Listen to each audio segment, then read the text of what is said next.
ولی گوشامون دم میکنه تو اینا. یعنی اصلا نه ولی یه یادت میاد زمستون ریزی برقرار میشه. الان اوکی تصویرتو دوست داری؟ آره خیلی آره سفید نیستی آره اونجا. نه دیگه من خیلی بدتر از تو هم حاجی. من این برم ببین من دره. کلا ولی نیمرخ چپمو بیشتر از راستم دوست دارم. اونو دوست پس از اون زاویه داشتی میگفتی. زاویه خود نمیدونم. من فکرم زاویه اتاق دوست من نداری. اونجا خودمو دارم میبینم میگم کاش اون پسر از این ورش میدیدم اونو. خب البته این فرق نمیکنه ولی تصویرتو میتونم چی روتیت کنم. نکن. ولی این یعنی تو مثلا قرینه نیست صورته؟ فکر میکنم هیچ نیست. آره ولی تو میدونی نیست. ولی آره من کلا فکر میکنم یعنی آدما با چپشون بیشتر حال میکنن، انقدر انداختن همه رو جام. تو صورتشون هم اینجوریه. نه ولی من راست شو بخوام مثلا من خودم مثلا تو هر پادکست داشتم خودم تصویر خودمو نگاه میکردم. من که هر بار یه قیافم، یه بار موها بالا، آره. یه بار موها پایینه، یه بار خسته هست، یه بار ناراحتم. برگشته بودی ایران یه جا رفتی آرایشگاه مثلا حسابی تغییر کرده عوضم بودی. کردی. آره. شمالی زد ریش نه باحال بود.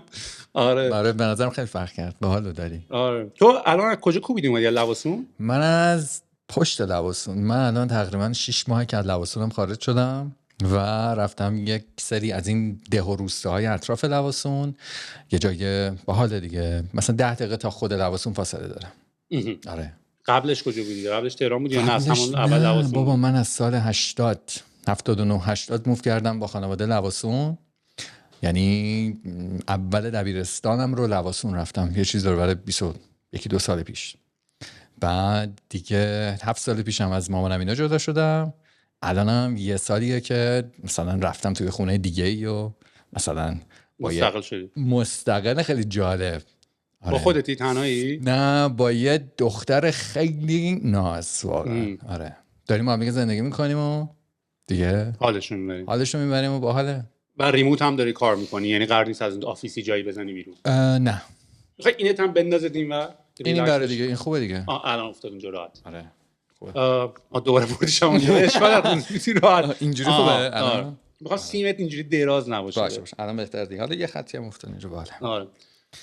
خب ببین تو آره دیگه کلا که جایی نمیرم، یعنی هر تا اونجایی که بتونم، یعنی به همه میگم آقا اگه نمیخوایم به من دست بزنین من خونه میمونم، از همونجا جلسه از هر چیزی که هست آنلاین با هم دیگه گفتگو میکنیم و خیلی هم راحت ترم خیلی. و دوره کرونا برات جذاب بود؟ اصلا فرقی بر من نکرد، چون قبلشم چون من تقریبا 5 ساله که به این سبک زندگی یعنی خودم عادت دادم، یعنی تنها تو خونه و دیگه هیچ استودیو آفیسی یا برای هیچ ایجنسی نمیرم کار بکنم و همش تو خونه خودمم و اکثر موقعم تنهام. آره یعنی دایره ارتباطات من خیلی محدوده. تنها با پارتنر یا بدون پارتنر؟ الان که آره با پارتنرم، ولی قبل از اون خب خیلی کمتر. من کلا مثلا دوست زیاد داشتم ولی خیلی کم از صمیمی و نزدیک بودم. مثلا 2-3 تا که لواسون بودن اونا رو هم مثلا شاید مثلا هفته 1-2 بار بیشتر نمیدیدم. بعد تو ولی یکی دلیلی که این آزادی رو داری به خاطر اینه که برای یک شرکتی تو کار نمی‌کنی، درسته؟ آره، تو فریلنسری. بله من چی بهش میگن خیش کارفرما چی میگن؟ آره دیگه کارفرمای خودم هم دیگه در واقع خود کارفرما مثلا اینجوری بالاتر. و این سوال از این میپرسم که بعد چه تیپ فریلنسری هستی؟ از اینا که هر پروژه به پروژه باید دنبال کار باشی یا نه مثلا یه سال بوک شدی، 6 ماه بوک شدی، 3 ماه بوک شدی؟ ببین سوال باحالیه. من کلا تمام تلاشم اینه که فرار کنم از دست یعنی مشتریا.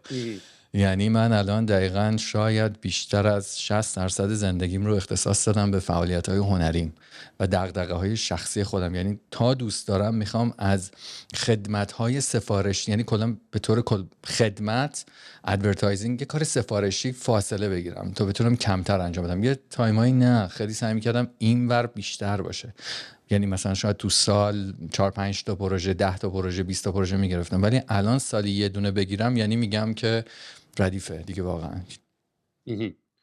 پس داری حال میکنی الان؟ ببین حال که خیلی سختی‌های خودشو داره دیگه، یعنی اون دنیایی که من دارم 60-70% وقتم واسش میذارم خیلی آورده مالی عجیبی برام نداره، ولی خب خیلی پرسونال برندینگ خوبی داره تو عرصه‌های مختلف هنری. مثلا همین پادکست که دارمش، حالا داستان کوتاه می‌نویسم، یا همین فعالیت‌های هنری تو حوزه دیجیتال آرت. حالا NFT رو نمیدونم که مثلا یکی دو سالی که خیلی بابه تو اونم دارم فعالیت میکنم، پروداکت های هنری تولید میکنم، مینویسم، تصویرسازی میکنم. خیلی بیشتر دوست دارم اونا رو بزرگتر بکنم. ولی خب گاو شیرده من همیشه تبلیغات بوده، چون نزدیک 12-13 ساله که زندگیمو براش گذاشتم و تو این 5 سال اخیرم دیگه سعی کردم خیلی سلکتیو کار بکنم. یعنی آخرین کمپین من قبل از این اسنپ فود سال 96 بود برای شرکت دنت، کرم کارامل دنت رو کار کردم که اونم خیلی ویژه بود، یه کار ویژه‌ای بود، خیلی خوبم دیده شد. دیگه کاری نداشتم تو شهر، خیلی یعنی می اومدن میگفتن اینو، ولی نمیدونم چرا با هم بر نمیخوردیم، یا حالا اونا خیلی فضاشون با هم متفاوت بود، تعریف نشده بود اینجور هزینه ها براشون که برای یه تفکر بیان یه هزینه زیادی رو بپردازن. دنتو میگی؟ همشون. یعنی میگم در این فاصله 96 تا 1400 خب خیلی ساله. ولی شیر پگاه از موقعی که من به دنیا اومدم تا الان اون عکس گاوه رو بیلبوردها هست، یعنی روزانه آفرین روزانه هنوز هست. هست. فکر کنم دیزاینش هم یه دختره است. نه اتفاقا خیلی جالبه این داستانش. گاو روزانه رو زرتشت سلطانی خلقش کرد توی فکر میکنم کانال تبلیغاتی نور بود. منم اولین جایی که کار کردم به عنوان گرافیک دیزاینر رفتم اونجا، یعنی کانال تبلیغاتی نور رفتم و اونجا خیلی خوب مثلا همه آدما برندهای خفن اونجا بودن، آرتیستا اونجا جمع شده بودن، یه کامیونیتی خیلی خوب بود. منم تازه از دانشگاه اومده بودم بیرون، من بچه هنری بودم و تبلیغات نمیدونستم و دوست داشتم که اون تفکرات و اون مسیر خلاقه رو بتونم توی تبلیغات خرجش بکنم، چرا که تو خیلی خوب دیده میشی با تبلیغات. یعنی اگه اون کمپین تصویر کاراکتر شعار اینا بگیره، تو خیلی سریعتر یه مسیر رو طی می‌کنی تا یه آرتیستی که باید وایسته، حالا میدونی یه ذره زودتر شناخته میشیم. این مسیر بود که من انتخاب کردم. آره زرتشت اون کار رو انجام داده بود و هنوز هم حالا ما بقیه بچهای دیگه بعد از زرتشت که دیگه از ایران رفت دارن اون تصویر رو دیولپ میکنن. اون گاوه رو حالا با کانسپت‌های جدید داره، ولی خالقش اون آدم بود. و نوع مالکیت فکریش مال روزانه است. یعنی اون گاوه بله مال روزانه. ولی خوب زندش نگه داشته و خوب دارن باش بازی میکنن و واقعا کاراکتر بانمکیه. خیلی مثلا تو اون دورانی که اصلا هیچکی نمیدونست چی به چیه، اصلا کاراکتر چقدر میتونه واسه یه برند کار بکنه، خب خیلی کار خفنی بود و انقدر ترتمیز و مینیمال و ساده بود و اینم حفظ شد. یعنی بقیه آدمایی که اومدن سعی کردن که به اون استراکچر دست نزنن، خیلی کار عجیبی نکنن، سعی بکنن روح اون گاوه رو حفظ بکنن. حالا هر کسی با تاش خودش اومد یه تغییراتی توش بعضی برندها واقعا این تداوم رو خوب حفظ کردن. یعنی مثلا کوکاکولا، این به نظر من، یعنی از موقعی که تو به دنیا اومدی تا میگی کوکاکولا یه تصویر قرمز بزرگ میاد تو ذهنت با لوگوی کوکاکولا. میدونی، یا مثلا حتی نایکی، میدونی، یعنی مثلا جزء کمپانیایی که خیلی خوب تبلیغ انجام میده و یعنی مثلا تو دنیای تبلیغات کوکاکولا، نایکی، دیزنی اینا رو کنار هم مقایسه میکنن. یعنی توی حالا مثلا ما دیزنی رو شاید خب مثلا تو ایران خیلی تبلیغاتش رو به اون شکل ندیدیم، ولی این سه تا کمپانی خیلی کنار همن و همش هم چیزی هم مشترک بینشون داره و اونم اینه که اصلا راجع به محصول پروداکت حرف نمیزنن. من حتی فکر میکنم شیر روزانه برای کسایی که اون رو طراحی کردن، اون داستان تبلیغ گات میلک، یعنی چون شیر خوب نیست، واقعا خوب نیست، شیر خوب نیست و لبنیات کلن. آره، چون یه فرآورده‌ایه که به خاطر فرآورده‌های دیگه داره تولید میشه و حالت روزانه تو باید بدی بره یه سری یه قسمتی از این شیر رو و به خاطر اینکه بخوان مثلا تشویق کنن مردم برای شیر خوردن، این قضیه سلامتش و اینا بود. ولی یه دوره خیلی زیادی این داستان توی خارج از کشور مردم شیر نمیخوردن و بعد این داستان گات میلک به وجود اومد. یعنی فکر کنم گوگل بکنن ملت مثلا میتونن گات میلک تبلیغش رو ببینن. استیو جابز هم راجعش خیلی صحبت میکرد که اصلا تبلیغ گات میلک آوردن واسه، یعنی شیرداری، شیر خوردی، بعد اصلا روی نبود پروداکت فوکس کرده بود، نه روی اینکه برو اینو بخر و اینا. یعنی اینکه اینو نداری مثلا یه همچین چیزی بود و واقعا سلز شیر دوباره رفت بالا، فروش شیر رفت بالا و من فکر می‌کنم روزانه و اینا مثلا از اون حالت فروش اینکه شیر خوبه اومدن بیرون. یعنی تو وقتی به روزانه فکر می‌کنی، اصلا اسمش هم روزانه است، میدونی، یعنی یه چیزی که آقا اینو جون مادرت رپیتدلی باید استفاده کنی، امروز فردا پس اون فردا. دقیقاً اینا به نظر من، حالا من خیلی توی استراتژی ارتباط خلاقش با مخاطبش نبودم و در جریانم نیستم چه مسیری رو در پیش گرفتم، ولی آنچه که از دور میدیدم همیشه این بود که این کاراکتر قصد داره که یک مسیر جدیدی باز بکنه برای ارتباط بهتر با مخاطبش، نه از اون جایگاهی که آقا شیر خیلی خوبه مثلا بخوری استخونات میترکه یا هر چیز دیگه ای، سعی کرد یه خورده فضا رو صمیمیت‌تر بکنه، یعنی از یه کاراکتر وایسته اونجا و آنچه که خودش هست رو ارائه بده، اینکه چقدر بانمکه، اینکه چقدر بازیگوشه، اینکه چقدر فان تصاویرش و ویدیوها و موشن ها، حالا اتفاقات دیگه ای که ما تو هر کدوم یکی از این پکیج ها داشتیم میدیدیم. مثلا چه میدونم شیر و عسلش مثلا این گاوه رفته بود با یه زنبوری مثلا تصویرسازی شده بود رو پکیجش، یا شیر قهوه‌اش یک گاو دیگه مثلا نسکافه رنگ یا قهوه‌ای رنگ کنارش وایساده بود، حول یک ارتباط داشت میگذشت. حالا کور کانسپتش اونجوری که من حالا دیدم، ولی واقعا همینطوره. یه چیز خیلی باحالی گفتی سهیل راجع به این تکراره که من به ذهنم رسید بگم. ما 2 تا شاخه خیلی مهم داریم توی حوزه، یعنی برندینگ. برندم یه موجود زنده است، یعنی من و تو هم برندیم، حتی اگه رو پرسونال برندینگمون اونقدر کار نکرده باشیم، ولی عموما کار کردم به صورت ناخودآگاه. اون داستان ماهیت با هویت خیلی مثلا نقطه عجیبیان با هم دیگه، یعنی یه مرز خیلی عجیبی با هم دیگه دارن. ماهیت آنچه که زاده شده است، هویت آنچه که تکرار شده است. یعنی وقتی که الان تو میگی تا میگم کوکاکولا، یاد اون تصویر میافتم، اون هویتش رو در اون تصویر تکرار کرده و الان برای من و تو اون قرمزه و با یه بک مشکی و مثلا چه میدونم اون یخا و اون قطره‌های بخار رو اون شیشه و اینا تصویرش سری میاد جلو چشممون، به خاطر اینکه این رو هویتش خیلی کار کرده. یعنی به نظرم میشه ماهیت خیلی چیزها رو حتی با تکرار هویت‌های متفاوت یه جوری تو ذهن مردم تغییر داد. همین شیر خوب نیست، ولی ما با تکرار هویت‌های مختلفش یهو می‌بینیم اون آدم شیره رو خیلی خوب داره مصرف میکنه، حتی با اینکه خوب نیست میخوره و به هم توصیه میکنه آقا خیلی باحاله. ولی میدونم چی میگم، هویتش میتونه ماهیت بدش رو یه خورده از چشم عموم مردم پنهان کنه. آخه ببین یه نکته هم که وجود داره اینه که مثلا وقتی راجع به نایکی یا کوکاکولا حرف میزنن، مثلا نایکی که لوگوشو با $40 ساخته بود، $30 ساخته بود، بعدن ولی اومدن بهش پول دادن.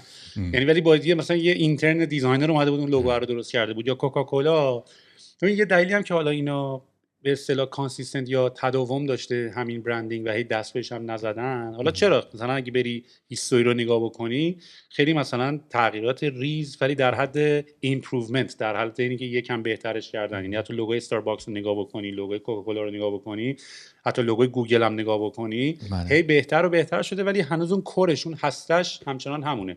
ولی اتفاقی که افتاده اینه که ببین لوگو هم مثلا لوگوی نایکی خوب بوده که تا حالا بهش دست نزدن، لوگوی کوکاکولا خوب بوده بهش دست نزدن. یعنی نصف مشکل ریبرندینگ ما اینه که خب لوگوی خوب نبوده، یعنی باید واقعا اول یه دستی باید بهش بخوره، یعنی اون حالت مینیمالیستیک رو نداره که مثلا بخوای بهش دست نزنیم. و این داستان ما همیشه داشتیم. میدونی داریم هنوزم داریم. یعنی یه چیزیه که توی ایران مخصوصا، البته من با چند تا برند خارجی هم که کار کردم این شایعه که خیلی میدونیم این قسمت رو بهش اهمیت نمیدن. باز الان نسبت به چند سال گذشته خیلی این بیشتر شده که آقا میان هزینه میکنن، یعنی حتما استوری برند مهمه، حتما نیمینگ مهمه و اینا یه ترتیب و توالی دارن برای ساخت اون هندسه‌ای که من و تو امروز میبینیم. حالا یکی هندسه‌اش امروز اون سیبه است که من و تو بهش میگیم اپل و یه کمپانی که داره در مثلا اون حوزه فعالیت میکنه، یکی دیگه نایکی تو زمینه اسپورت یا هر چیز دیگه، ولی پشت اون یه تفکری هست. آدما برای اون تفکره در طول این ادوار مختلف کم هزینه میکردن. اون کمپانیایی که هزینه کردن بیشتر، یعنی ساختن اون چی بهش میگن استراکچر اصلی، اون اسکلت اصلی رو، اون بذره رو درست کاشتن، نتیجه های بهتری گرفتن. و این چند وقت پیش دیگه مثلا داستان همه ما هست توی تبلیغات و کلا ادورتایزینگ، مخصوصا تو حوزه برندینگ. هر کاری برای هر برندی میکنی به ابتدایی ترین و دستیافتنی ترین یعنی تصاویر ذهنیش رجوع میکنه. یعنی مثلا چه میدونم برای یک کسی تاس طراحی میکنی، میگه مگه ما مثلا چه میدونم پوکر بازیم، برای یکی یعنی اون چیزیو که در ابتدا بهش میرسه رو تصویر میکنه. تو تصور بکن که یعنی پروژه و برند اپل رو یه دقیقه تو ایران تصور بکن در سال 1401 که برای اولین بار با یه استوری به یک استودیو یا یه ایجنسی یا یه آرتیستی میخواد که طراحی هویت دیداریشو سفارش بده. حالا اونا میرن فکر میکنن کلی اینا، بعد میان بهشون سیب رو نشون میدن. هر کسی توی ایران باشه، حالا خیلی هم آدمای فرهیخته داریم ولی به طور کل میخوام اون نگاه عمومی رو بگم. اولین دیالوگی که میگه آقا مگه ما تره باریم؟ مگه ما میوه فروشیم؟ مگه ما آب میوه‌ایم؟ یعنی اون تصویر سیب طرف رو میبره به اولین دیتای میدونی ذخیره شدهش، که حالا سیبو همیشه کجا دیده؟ توی یخچال دیده، توی تره بار دیده، تو آب میوه فروشی دیده. نمیتونه ایمجین بکنه که آقا این سیب رو یه دقیقه به اون تصویرهای دم دستیت کاری نداشته باش، بیا ببین من دارم راجع به چه داستان بزرگی با حرف میزنم. سیب مثلا شاید اولین استوریش برای ماها مثلا تصویر آدم و حوا باشه که خوردن و با یه دونه گاز از توش پرت شدن، تو بهش پرت شدن روی زمین. سیب دوباره توی اتفاق دیگه میتونه اون افتادن باشه تو سر اون دانشمنده که جاذبه رو بخواد کشف بکنه. و حالا این سیب سوم میتونه اپل باشه مثلا که قراره یه اتفاق خیلی شگفتی در زمینه تکنولوژی ایجاد بکنه. تصور کردن این، تصویرسازی این یک همچین استوری در ذهن عموم مردم نمیگنجه، چون اونا میخوان زودتر برن آب میوه، میدونی آقا چند کیلو سیب. برای همین حالا امثال من و تمام آدمایی که تو این زمینه فعالن یه مثلا کلاس درسی ابتدا باید واسه اون کلاینت برگزار بکنن که آقا ببین من دارم راجع به چی باهات صحبت میکنم، میخوام اون برند رو چه شکلی ببینی، میخوام مخاطبت به چی فکر بکنه وقتی این تصویر رو میبینه، و بعدش بگه آها پس اینه اون داستانه. خیلی مهمه اینجور اتفاقات و درکش هنوز به نظر من وجود نداره. خیلی بهتر از سالهای گذشته است خیلی، اما هنوز من خودم لابلا مثلا برای 5 تا برند کار میکنم، 4 تاشون 3 تاشون هنوز این دغدغه ها رو دارن، دست اندازی میکنن به نزدیکترین تصاویر و مفاهیم ذهنیشون، در صورتی که ما المان چند تا تو دنیا داریم، همه‌شون رو بخوایم بنویسیم محدودن دیگه آقا. ولی اینکه ما به اون المان چه ستوری اضافه میکنیم از دیدگاه خودمون و قراره چه شکلی نگاهش کنیم و بهش چه لیبلی بزنیم از این به بعد، خب سیب که مال کسی نیست تو دنیا، میدونی هر بار میشه به یه شکلی بهش نگاه کرد. حالا اگه یک نفر دیگه تو دنیا بخواد از نشان سیب استفاده بکنه، دوباره تو ایران همه ملت میگن آقا تو رفتی کپی کردی از برند اپل، ولی این چنین نیست. یعنی شما کارهای آرتیست هم نگاه بکنید میبینی یهو 1 میلیون آرتیست راجع به سیب هزاران کار دارن با زاویه‌های مختلف، با مفاهیم مختلف، که اون هم تو حوزه برندینگ میتونه از هم تمیز داده بشه، داستانش یک بار دیگه تعریف بشه و یک جور دیگه شناخته بشه. میدونم چی میگم؟ ولی اگه تو ورگری اسم یه کمپانی الان بذاری سیب، این حرفی که دارم میزنم خودم به سختی بهش رسیدم ولی تو الان داری میگی که آقا یکی میاد میذاره سیب، بعد داری میگی که آقا مردم میان همه میگن که اینو از این کپی کردن. خب و وقتی خودت میتونی پیش بینی بکنی که نسبت به فرهنگ کشور و جامعه‌ای که ازش شناخت داری هم چه اتفاقی میفته، آیا باز اون کارو میکنی بعد ولی میای بری توضیح بدی که آقا اینطوری نیست، شما علمی فکر نمیکنین، شما به این قضیه درست نگاه نمیکنین. نتیجهش یعنی من یه چیزی که خیلی دیگه تو زندگی یواش یواش واقعا داره دوزاری میفته اینه که من یه کار ندارم حرف درسته، حرف غلطه، حرف علمی نیست.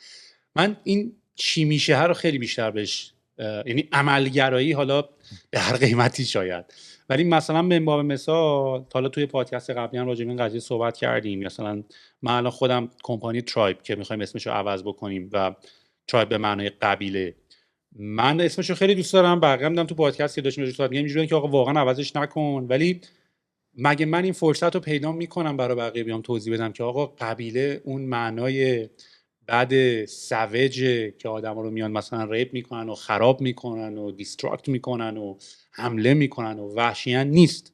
که البته یکی از بحثام اینه که کی گفته حالا تو معنیشو باید تعیین بکنی، یعنی یکی از بحثایی که حالا تو میگی ترایب این معنیش نیست برو از این قضیه حفاظت کن، اینجوری که مگه من اون ایندیجنس کامیونیتی سرخپوسته باید به حرف من که اصلا کوالیفای نیستم راجع به این قضیه حرف بزنم.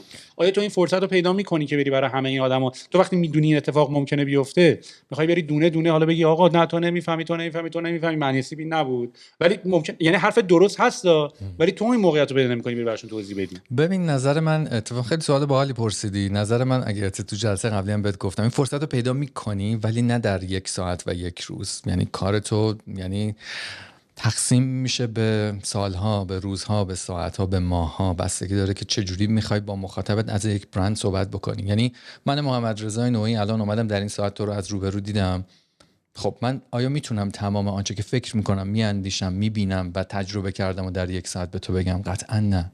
که محمد رضا با این تصویر به چی فکر میکنه، نگرشش چیه، چه لایف استایلی داره، هر چیزی دیگه، تو باید به من زمان بدی. یعنی برند و مخاطب باید به هم زمان بدن. ممکنه 5 سال دیگه تو بگی آها الان میتونم مثلا 50-70% محمد رضا رو بفهمم چیه. برندم همینه.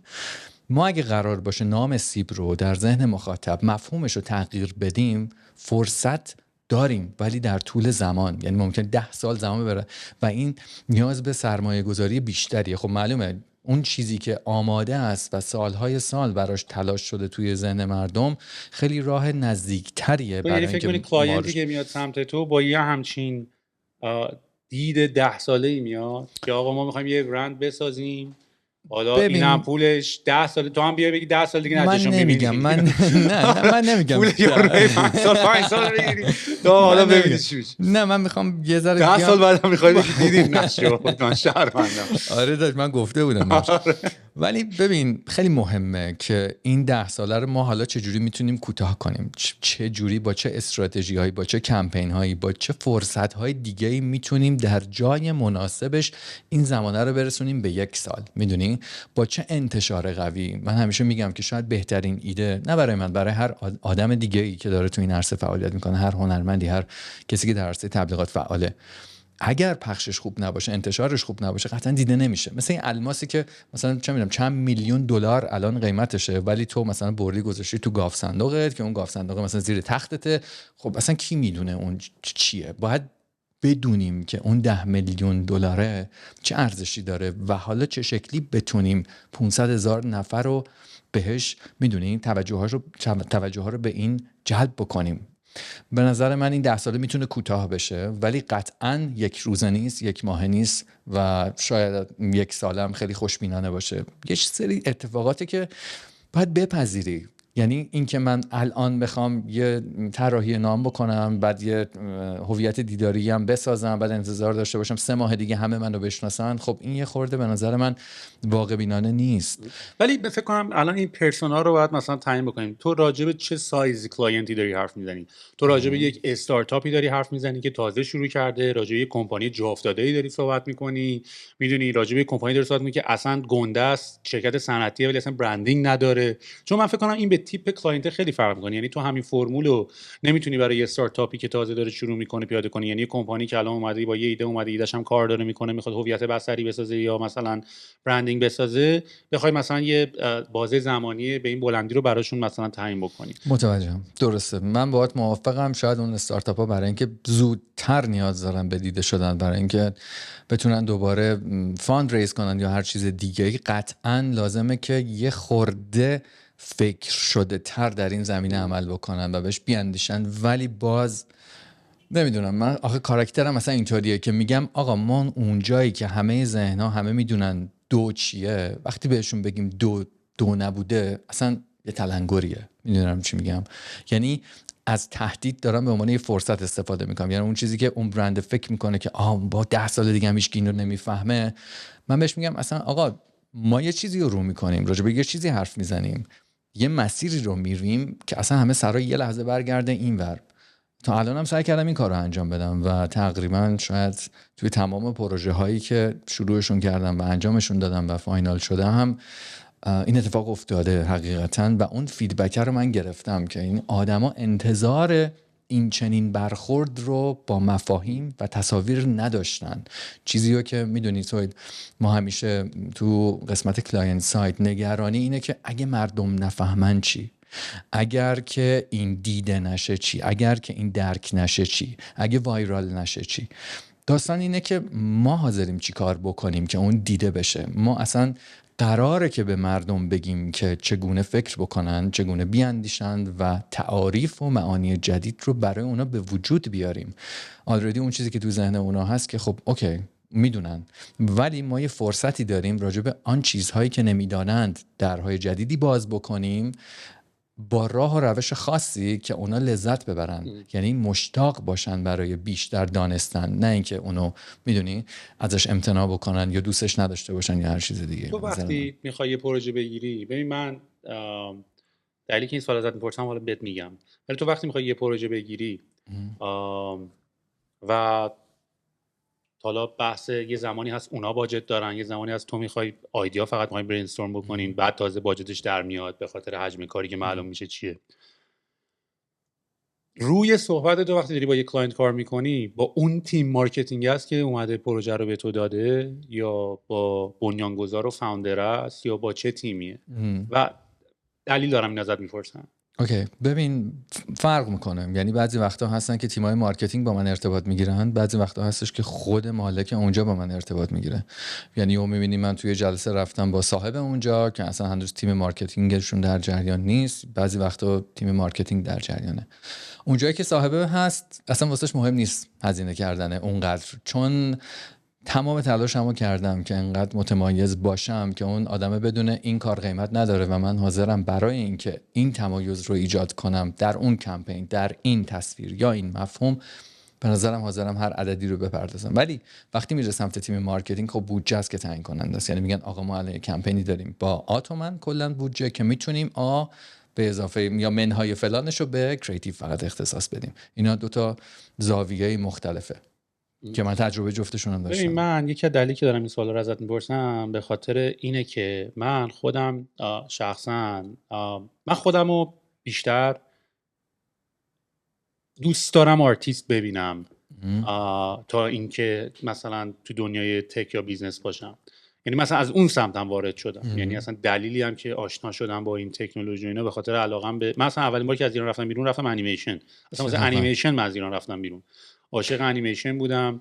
بعد یه ویدیویی هم هست موقعی که استیو جابز پیکسار رو میخره با جان لاسنر که اون موقع پیکسار رو داشت، راجع به همین موضوع صحبت میکنن. خیلی باحاله، یعنی ویدیوش حتما پیشنهاد میکنم اونایی که ندیدن ببینن. و راجع به این صحبت اصلا استیو جابز هم کلا اونم خیلی بیشتر خودش سمت آرتس میدید. یعنی اولین فیچر فیلم توی استوری دیگه، اولین فیلم کامل سینمایی بلند توی استوری 1. و اون موقع که داشتم با جان لاسنر صحبت میکردن اینطوری بود که این پروسه کریتیویتی ما عوض نشده. ما همچنان داستان سرا داریم و داریم آرت دایرکتور داریم و داریم استوری تلینگمون رو انجام میدیم و اینا. ما فقط الان مدادای خیلی پیشرفته‌ای داریم، قلموهای خیلی پیشرفته‌ای داریم به واسطه این کامپیوتر. کاری که شاید حالا باید با 100 نفر می‌کردیم الان با 10 نفر میتونیم بکنیم. و علاقه منم به کامپیوتر رفتن به این طوله بود، نه به خود بیزینس یا استارتاپ یا ایده. یعنی من رفتم به سمت اینکه برم مثلا انیمیشن، یهو تو مثلا 3D استودیو مکس رو دیدی و اینجوری که یا اول فصل میدونی این دیگه چه خریه. بعد یواش یواش همینجوری هم کارت باز میشه، میدونی یهو میبینی مثلا تو برای انیمیشن رفتی یاد میگیری شومینه رو داره اون تو داره دیزاین میکنه، میدونی داره صندلی رو داره اون تو دیزاین میکنه، داره باش فیلم میسازه، داره باش جلوه ویژه انجام میده، داره باش کارتون میسازه، داره باش شومینه میسازه، داره باش همه کاری داره میکنه، میدونی.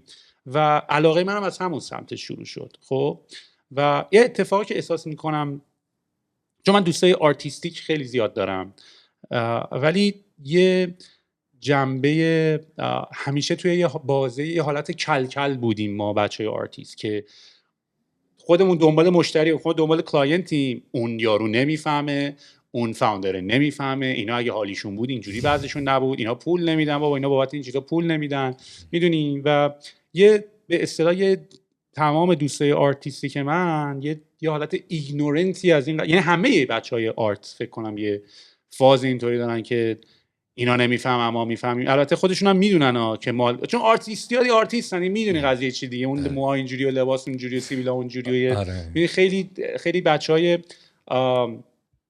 حساسی هم به اصطلاح. و خودمو دارم تو اون دسته قرار میدم، یعنی راجع به دسته‌ای که من نیستم صحبت نمی‌کنم. ولی یواش یواش تو میای بیرون و اینجوری که آها بعد پشت اونور میزم میبینی که آقا تو میخوای مارکتینگ میخوای، تو بعدت نمیاد یه برند خفن داشته باشی، ولی از این ور یه باجتی هم داری، از این ور یه سری KPI داری. یعنی اون تیم مارکتینگی که میاد پیش تو تا چه حد باحالی قضیه براش مهمه، تا چه حد اینکه عدد هیت میشه براش مهمه. چون این واقعا یه زمانی هست عملاً که اگه تیم مارکتینگ هم باهاش صحبت بکنی که احتمالاً به شکل 100% اصلا براش باحالی قضیه مهم نیست. ولی من فکر کنم توی تیپ بچه‌هایی که مثلا ما هستیم کارمون هستیم، ما باحالی قضیه خیلی بیشتر برامون مهمه. بعد یواش یواش هم چون نمیتونیم براش آرتیکولیت بکنیم که این عدد چنده، چقدر قراره برات بازگشت مشتری داشته باشه، ROI چقدر، ریترن آن اینوستمنت چقدر، بازگشت سرمایه‌گذاری چقدره، میگیم اینجوری که آقا این خوبه. میدونی من میزنمش تو همون داستان 10 سال قراره طول بکشه. میدونی.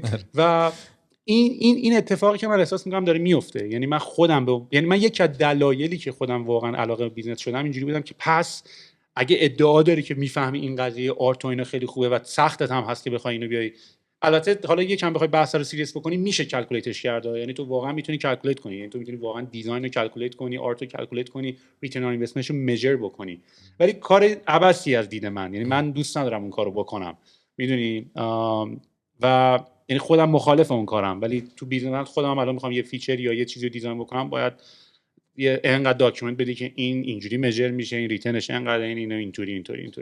ولی رفتم به این سمت قضیه که این آرگومنت ها رو دیگه با بقیه نداشته باشم، میگم خودم این چارجم، خودم عقلم میرسه، خودم میزنم به کسی، ربط در پول خودم هست. یعنی تو الان نگاه کنی فاز ایلان ماسک توری دیگه، اصلا توییتر رو میاد گرونتر از چیزی که هست میخره، کاری هم نداره، اون توضیح نداری برای بردی رو بخوای مشخص بکنی. دقیقاً همینطوره. ببین اصلا این گفتگوها که ته نداره. الان شاید برای اون تیم مارکتینگم واقعا باحال بودنه، حالا خود واژه باحال خودش قابل بحثه که الان ما به چی میگیم باحال، میدونیم هر چیزی که متفاوته میگیم باحال. اصلا راجع به همین کمپین اسنپ صحبت کنیم، فود صحبت بکنیم. آره حتما خیلی هم باحاله. باحالیه مهم بود. می‌خوام باحالیه برای کدوم تیم مهم بود؟ برای فاوندر مهم بود، برای تیم مارکتینگ مهم بود؟ ببین من با بچهای برندینگ اصلا بذار یه ذره برگردم عقب‌تر تا این استوری خورده جالب‌ترم بشه. من یعنی چند سالیه که شروع کردم که روی هر آنچه که می‌بینم در سطح شهر، وقتی از غار خودم میام بیرون، تصاویر رو می‌بینم، بهش توجه می‌کنم، عکس می‌گیرم، تغییرشون میدم، یه شوخی باهاشون می‌کنم. اون تصاویری که در سطح شهر هست، حالا شوخی می‌کنی؟ شوخی دستی دارم. اصلا داری شوخی دستی می‌کنی؟ آره یه خورده فراتره، ولی واقعا هم با جنبند. ولی یه نکته خیلی خفن بهت بگم که چقدر این براشون مفیده و الان همه اینو از من میخوان که ما تو رو خود با برند ما شوخی کن، چون که نرخ وایرال شدن آنچه که تو میدونی دست میندازی یا مثلا یه خورده فضا رو از آنچه که هست جدیتش رو میشکنی، چون آن آفیشیال ورژنشی. اگه آفیشیال ورژنش بدیم تو این کارو بکنن. ولی میخوام بگم خیلی مهمه تو دیده، آره اونو که درک میکنم، ولی مهم شده براشون این چگونه متفاوت دیده شدنه و بهم میگن آقا اگه میشه با ما این کارو، حالا نمیتونم الان همه چی رو شرح بدم چون ممکنه خیلی از چیزها خیلی چی بهش میگن محرمانه باشه، ولی حالا این قسمتش رو اسکیپ میکنم. محرمانه از دید اسنپ فود؟ نه محرمانه از شاید خیلی از کلاینت های دیگه که با من این شکلی کار میکنن دوست نداشته باشن که آقا همه آدما فکر میکنن که من صرفا ارگانیک بوده. آره پا شدم دارم میرم تو سطح شهر، خیلی هاشم ارگانیکه واقعا. ولی خب آره تو به واسطه اینکه 80% ارگانیکه 20% هم میتونی. آره دقیقاً. حالا من خیلی معمولی داشتم رد میشدم از خیابونو، توی میدون اقدسیه بودم، این تبلیغات جدید یعنی قبل از این کار خودمه، اسنپ فود دیدم که خیلی تصویر شفافی از المان‌های مختلفی که داره خدمتش رو میرسونه، گوشت، نون، موزه، هر چیزی که هست رو با یه شعاری که آقا مثلا سفارش گوشت رو میتونید به ما بدید. و این تصویر خیلی به نظر من سکسی بود، یه گوشتی بود که اون وسط بود و خیلی بامزه بود. این اجرا شده بود یا تو ذهن خودت؟ نه اجرا شده بودش. بعد من از این عکس گرفتم و شعارش رو تغییر دادم، یعنی به جای هرچی بخوای اسنپ فود نوشتم که عجب گوشتیه مثلا. خب این خیلی توی ذهن مردم ما شناخته شده است با اون تصویری که داریم میبینیم و اینا، و فکر میکنم این تالنت تو کی کشف کردی که بازی با کلماتته؟ ببین یعنی مثلا تو مدرسه هم که بودی یا هر چی میدی و یه یاوهی میگفتی راجبش، بعد گفتی اینو من میتونم به تالنت. یه چیزی بهت بگم باور پشمات میرزه اینو بهت بگم. من قبل از این که اصلا انشا بنویسم، بچهای ساختمونی که توشون زندگی میکردیم میبردم براشون قصه تعریف میکردم و بازی با کلمات، داستانای عجیب غریب، هر چی که بگی. تفریح و بازی من از کودکی این بوده یعنی. ولی رفته رفته اینو تونستم تو خودم درک بکنم که آهان این یه قابلیته که در این ساعت بهش میگن مثلا کپی رایتینگ مثلا. حالا بهتره که اینو یه خورده مثلا من فرمونشو ببرم اونوری تا بتونم یه ذره حرفه‌ای‌تر به این داستان نگاه بکنم. ولی واقعا همینه، من سالها این کارو میکردم، ولی شاید بگم که 7-8 ساله که اون درکو پیدا کردم که آها این یه قابلیت خیلی ویژه‌ایه توی من که خیلی از آدم‌ها ندارنش. حتی همین کپی رایترایی هم که الان داریم خیلی اون شکلی نیستن، همه سعی میکنن که میدونیم خیلی قانونمند داخل اون کادر کار بکنم، ولی من تمام زندگیم در تلاشم که بشکنم دیوارا رو، قوانین رو بشکنم، میدونی از آنچه که برام تعریف شده تبعیت نکنم، چون که به نظرم خلاقیت نقطه ابتداییش مخالفته، میدونین؟ یعنی تو هر آن چیزی که هست تو بپذیری عملا چیز جدیدی نمیآفرینی، یه هنجار شکنی ریزی داره دیگه. یعنی در ابتدا باید بگی آقا آنچه که هست نه، حالا چی؟ حالا میخوام یه چیز جدیدی جایگزینش بکنم با این تفکر. خیلی دور نشیم، مسیر رو میخواستم بهت بگم. من این رو استوری کردم و نزدیک فکر میکنم 15,000 ویو داشت اون یه دونه استوری. من خیلی فالوور زیادی ندارم الان، فکر میکنم نزدیک 27 مثلا 300-400. خب 15,000 روی استوری زیاده، یعنی من اینگیج پروفایلم بالاست. خلاصه هوتن هاشمی رو نمیدونم میشناسی حتما یا نه، اونم پسر خوبیه، در عرصه تبلیغاتم اونم فعاله. شبش به من تکست داد که اون قبلا با اسنپ فود کار کرده بود. گفتش که محمد رضا مثلا بچه‌های اسنپ فود شماره‌تو میخوان و اینا، این کارا رو دیدن و خوششون اومده و خندیدن بهش و اینا. تو با همین کار گوشته؟ آره عجب گوشتی. حالا فردا همه شروع میکنن مسخره کردن تبلیغات واسه اینکه پروژه بگیرن. ولی داستان اینه که من واقعا میگم 13-14 سال تو این صنعتم، یعنی امروز با من آشنا نشده بودن بچه‌ها. خلاص من گفتم آره حتما شماره‌مو بده و رفتیم و یه میتینگی داشتیم ابتدا آنلاین و با امیر محمد شادمهر عزیز که یه سری گفتگوهای کردیم. گفتش که ما یه کمپینی داریم برای اسفند که خودمون کلی آیدیا داریم، حتی یکیش هم انتخاب کردیم، ولی می‌خواستیم ببینیم همکاری با تو چه شکلیه و مثلا چقدر میگیرید، مثلا چقدر طول میکشه کار و اینا. منم یه حدودی بهش گفتم و گفتش بس حالا یه بار حضوری پاشو بیا اسنپ فود. منم دیگه تو غارم دوباره بلند شدم رفتم برای برندای این چنینی که درک بکنم آقا واقعا اون آدم میخواد این کارا رو بکنه و توش ببینم، چرا که نه، پا میشم هر جایی میرم. تو بگو بالا چیه قله کوه قاف، اونجام اگه یه کاری باشه توش اون آنه رو ببینم میرم. رفتم اونجا، یه بریف کلی به من دادن. ابتدایی ترین اتفاقشون این بود که میخواستن تگلاینشون رو تغییر بدن. آقا دیگه هر چی میخوای اسنپ فود دیگه نه. اونا این مال یه کمپین یا کل سازمان داشت؟ دو سالی بود که روی این تگلاین بودن. آره کل سازمان تمام محتواها بر این اساس هر چی بخوای اسنپ فود داشت تولید محتوا میشد، ویدیو، تصویر، هر چی که داشتیم تو هر فضایی میدیدیم، سوشال مدیا، آفلاین، آنلاین. شعار ابتداییشون هم دیگه زنگ نزن بود. دیگه زنگ نزنم اگه یادت باشه دوباره یه موج سواری روش شد، فکر کنم دیجی کالا بود، اونم دوباره یکم. نه راستشو بخوای من فکر کنم اگه چوسی نباشه اینو خود من تو ریحون، حالا نمیگم دیگه زنگ نزنو، نه کمپین رو نمیگم، ولی تو تمام پرزنتیشن های من اولش اومدم ببین خب من وقتی می‌خواستم ریحون رو بزنم یه ریسرچ خیلی زیادی داشتم می‌کردم و می‌خواستم بریم جذب سرمایه بکنیم دیگه. جذب سرمایه حالا همه فکر می‌کنن ما اومدیم ایران و ملت گفتن اگه سفارشخانه غذا زدیم ما پول بهت میدیم. ما کلی پرزنتیشن داشتیم، یعنی هی بعد آمار فروش غذا در ایران، آمار فروش بیرونبر، آمار تمام اینا رو ما داشتیم در می‌آوردیم که ببریم برای چیز نگاه بکنیم. و تو اون بازه زمانی که من اومدم ایران همه اون موقع زود فود و اینا همه بودن میدونی و همه دنبال این بودن که مارکتینگ انجام بدن و نمیدونم خیلی تازه شروع شده بود، آنلاین میرفتن تبلیغ میکردن و اینا. یعنی این چیزی بود که من بودم. یعنی قبل از اینکه من ریحون رو بزنم 2 سال زود فود بود، 3 سال زود فود بود، اینا نمیتونستم بیان بالا. میدونی و وقتی من ریسرچ اومدم کردم و وقتی شروع نگاه کردم و داشتم خیلی مطالعه میکردم راجع به اینکه پرزنتیشن این قضیه چیه، من پیچ ریحون من هست اصلا توی یوتیوب، توی آواتک که من پیچ کردم ویدیوش هست. من اومدم اونجا گفتم که آقا ما میخوایم ریحون بزنیم، سفارشخانه غذا میخوایم بزنیم، رقیب منم زود فود نیست، میدونی رقیب ما تلفنه. میدونی تو رقیب واقعی من جابز تو بی دان من، کاری که من میخوام انجام بدم و الان کی داره انجام میده؟ من کارم رقابتم با زود فود نیست که من میخوام غذا سفارش بدم، این کاری کی داره انجام میده؟ تلفن. و من رقابتم با تلفنه و من تمام پرزنتیشن های من، تمام داکیومنت های من راجع به این بود که من رقابتم با تلفنه و تمام کامپریسون من و مقایسه من برای سفارش دادن غذا با تلفن بود. یعنی تلفن این داستان رو داره، اینجوریه. نمیادم بگم مثلا وجود فود اینه، ما اینیم و من فکر کنم از اون موقع دیگه همینجوری که جابز تو بیدانه. حالا کانسپت جابز تو بیدان هم حالا راجعش صحبت می‌کنیم چون به این داستان میخوره. خیلی جالب بود اینی که گفتی برای من و در حقیقت یه برندی مثل اسنپ فود در ابتدا اون هم همین مسیر تو رو رفته و قطعاً شاید دیده اون کارا رو و فهمیدی که آقا داستان اینجاست، نکته اینجاست که ابتدا بعد ما کمپینش رو رفتیم. آخه ما یه کمپین رفتیم، من تو اینستام دارم کمپینا رو، دوست داشتم اینجا لپتاپ نشون بدیم، ولی فکر کنم برن توی ریحون سرچ بکنن، برن تو چنل اینستاگرام ریحون هم میتونن پیدا کنن.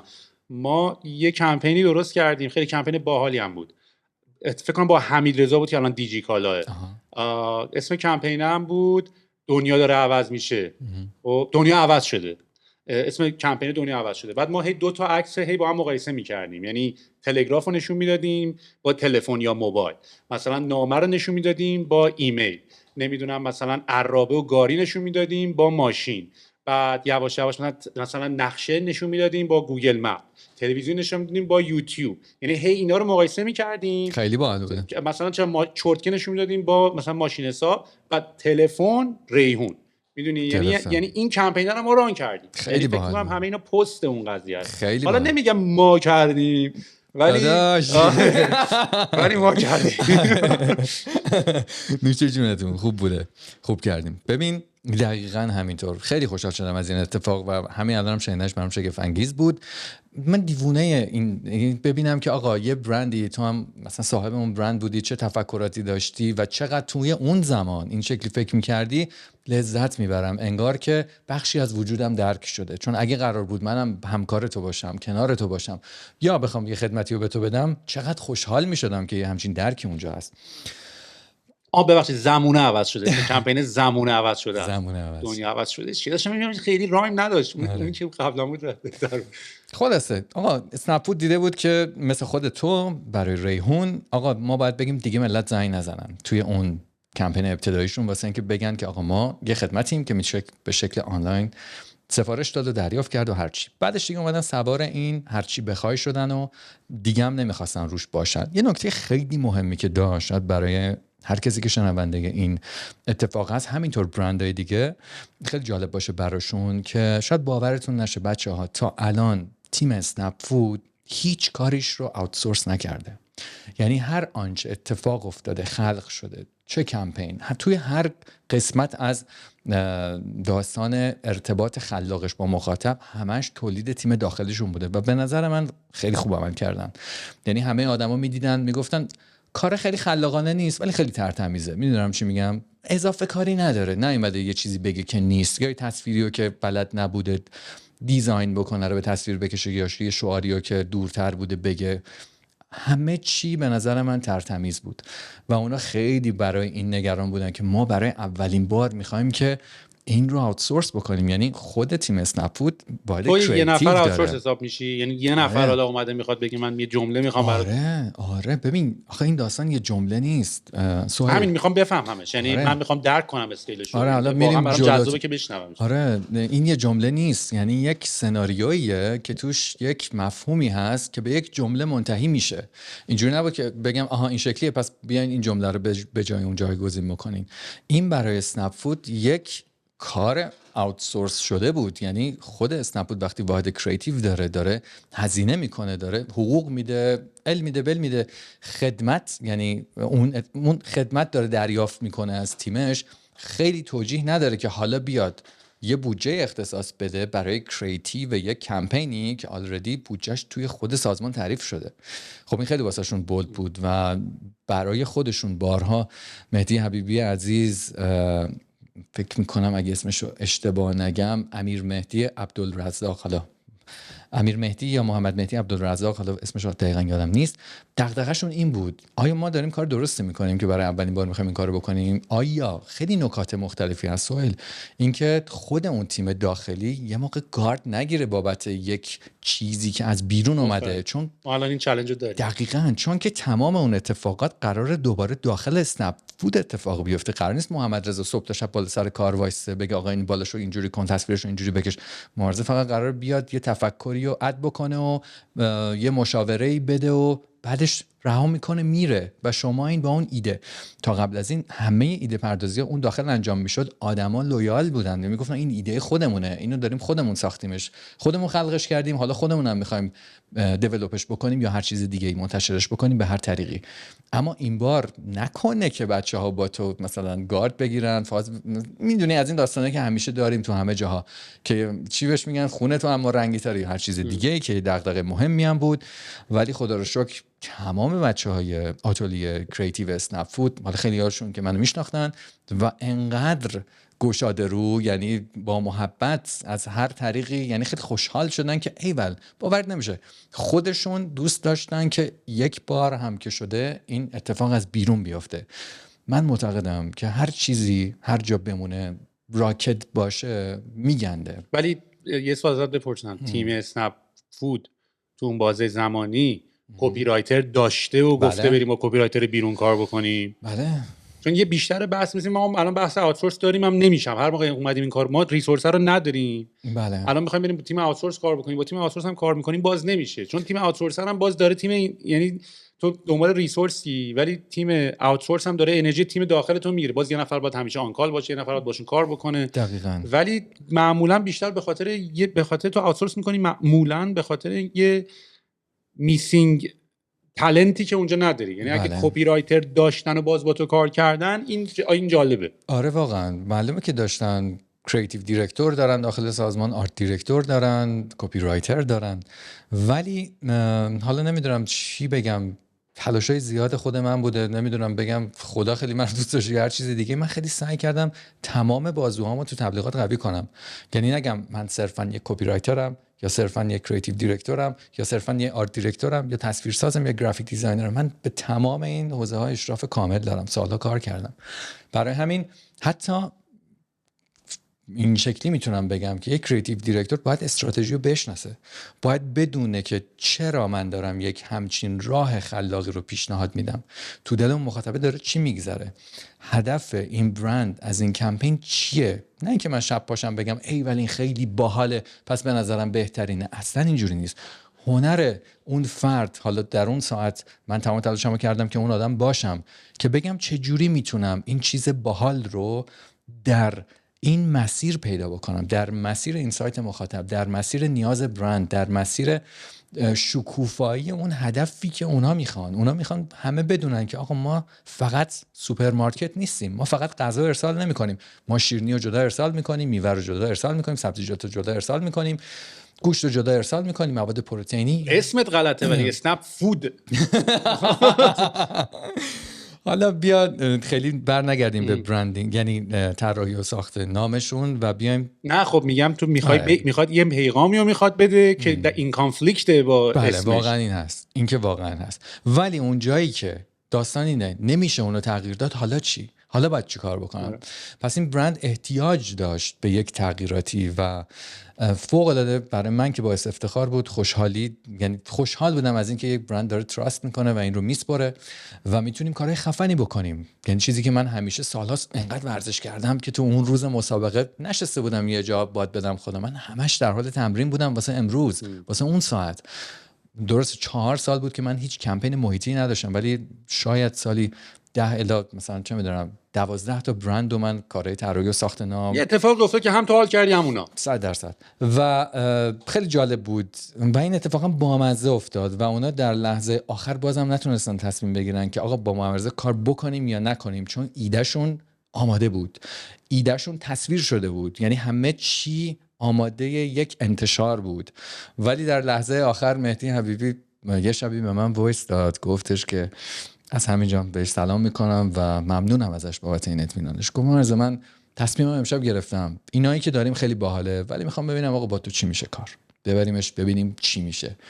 و منم دیگه گفتم ببین یه کاری میکنم مثل همون کار رو ما کردیم، یعنی بهتره که، چون که میدونستم این قوی ترین بازوییه که میتونه اون چیزی که همیشه من دوست داشتم به تصویر بکشم. یه بار دیگه با برند یامی، اسنک یامی، این اتفاق برای من افتاده بود. اونم نزدیک 50 تا بیلبورد داشت تو تهران و من همه چیمو براش گذاشتم.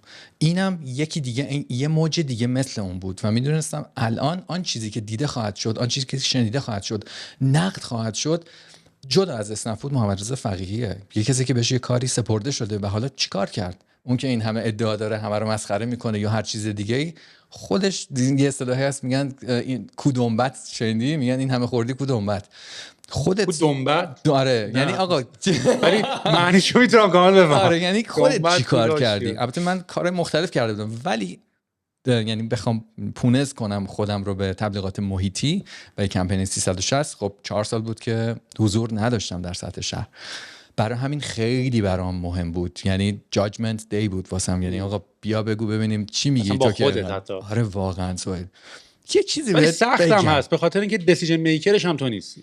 یه زمانی از تو خودتو جاج میکنی مگر اینکه خودت این چارج اون تصمیم باشی، ولی اگه تصمیمش مال یکی دیگه است یکم بازی سخت. اصلا من میخوام حالا اینو بهت بگم آقا من این بله رو گفتم و دنیا رو سرم خراب شد، گفتم برو بریم و حالا خودم رو دیدم تنها با یه قلم و کاغذ و یه ددلاین خیلی کم. من دارم بهت میگم کمپین آماده بود، فقط آماده یه کلیک بود تا منتشر بشه و حالا توی بازه مثلا 10-15 روزه به من فرصت داده بودم بگو ببینیم تو چی کار حسنی، مثلا تو که اینقدر اطلاعات میشه بیا هیچ بگو. ایده‌ای هم هنوز نبوده.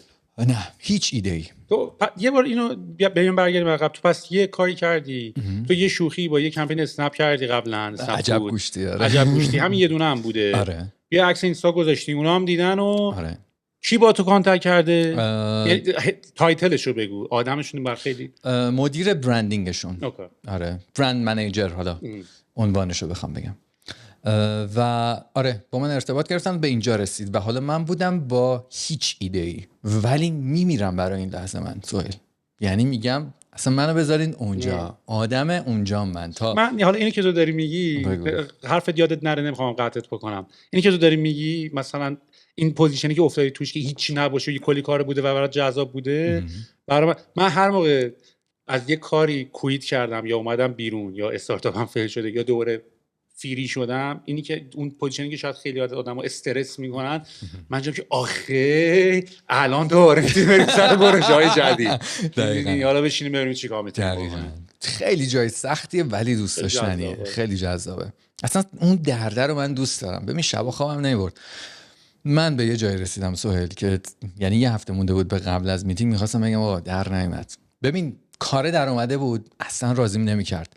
یعنی یه فیلترینگ سنگین من خودم توی خودم دارم. یعنی میگم آقا این کار صد نباشه از نظر خودم که نمیگم به کسی، چون خودم رو میذارم جای صاحب اون برند و میگم آقا تو خودت اینو میری بالا، به خدا 99% میگن خیلی خفنه، ولی من جزو اون 1% که میگم نه من اینو بالا نمیرم. پروسه تفکری چجوری؟ یعنی اون شبی که اون روزی که داشتی به این فکر می‌کردی پشت میز نشستی، تو حمومی داری راه میری، چیکار داری می‌کنی؟ چجوری فکر می‌کنی به این؟ ببین این در هر لحظه و هر ساعت میتونه به تو برسه، اصلا مشخص نمی‌کنه واقعا کجا و کی. قبول، ولی 9 تا 5 کار میکنی یا نه؟ نه من سعی میکنم اتفاقا خودم رو اون جایی بیشتر سوق بدم که ایده ممکنه کمتر به تو برسه. دیدی مثلا تا دفتر وا میکنی تا قلم میاری اصلا همه چی خشکش میزنه. باز هنگ مودی تو کالیفرنیکیشن نمیدونم. نه ندیدم. ولی کلا این هم خوبه هم بده. یعنی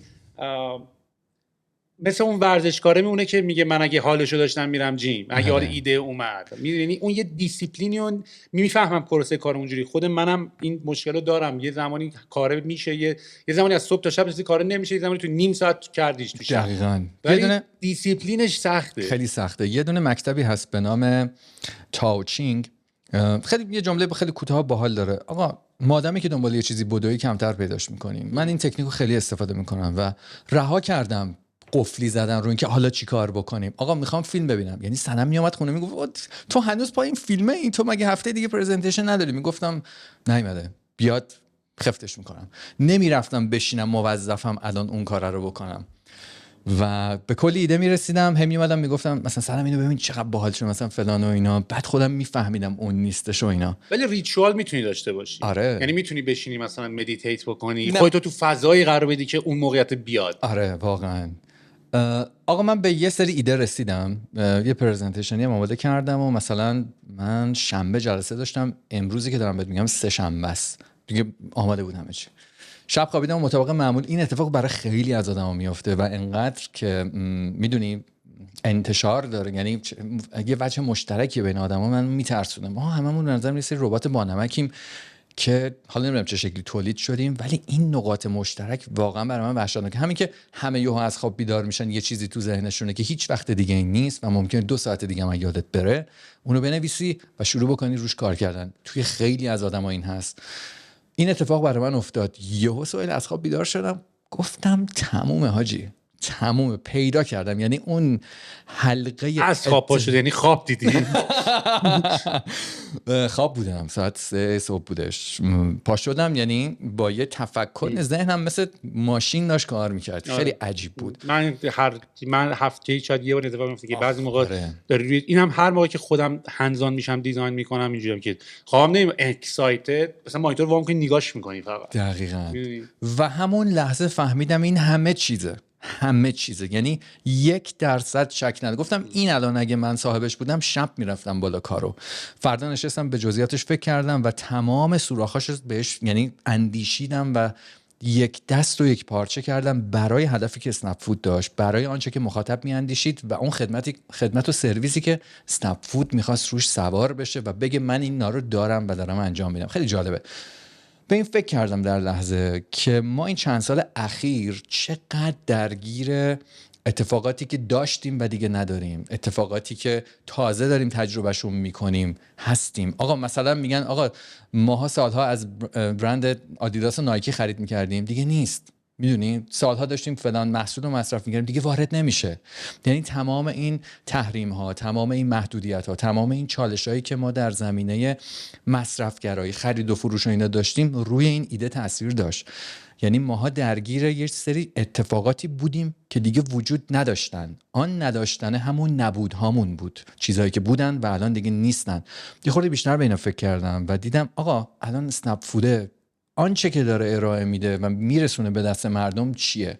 آیا چیزی بغیر از مواد خوراکی و غذاییه؟ همشون توی سبدن دیگه. نونم آدم میخوره، گوشتم آدم میخوره، میورم میخوره و همه اینا ظرفشون تغذیه است. این ظرف رو اومدم گذاشتم میدونی روبروی نیاز یک بشر.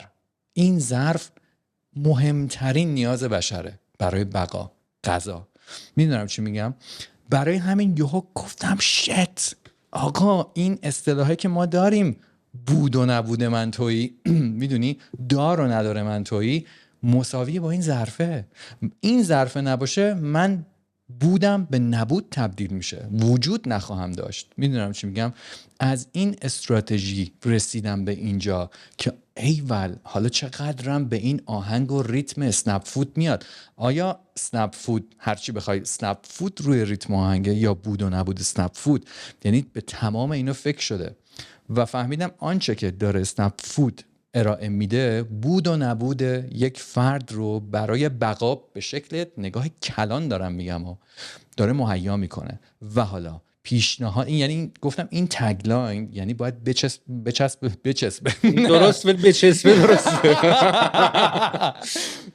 به برند. میدونی دارم به تو چی میگم کاکو؟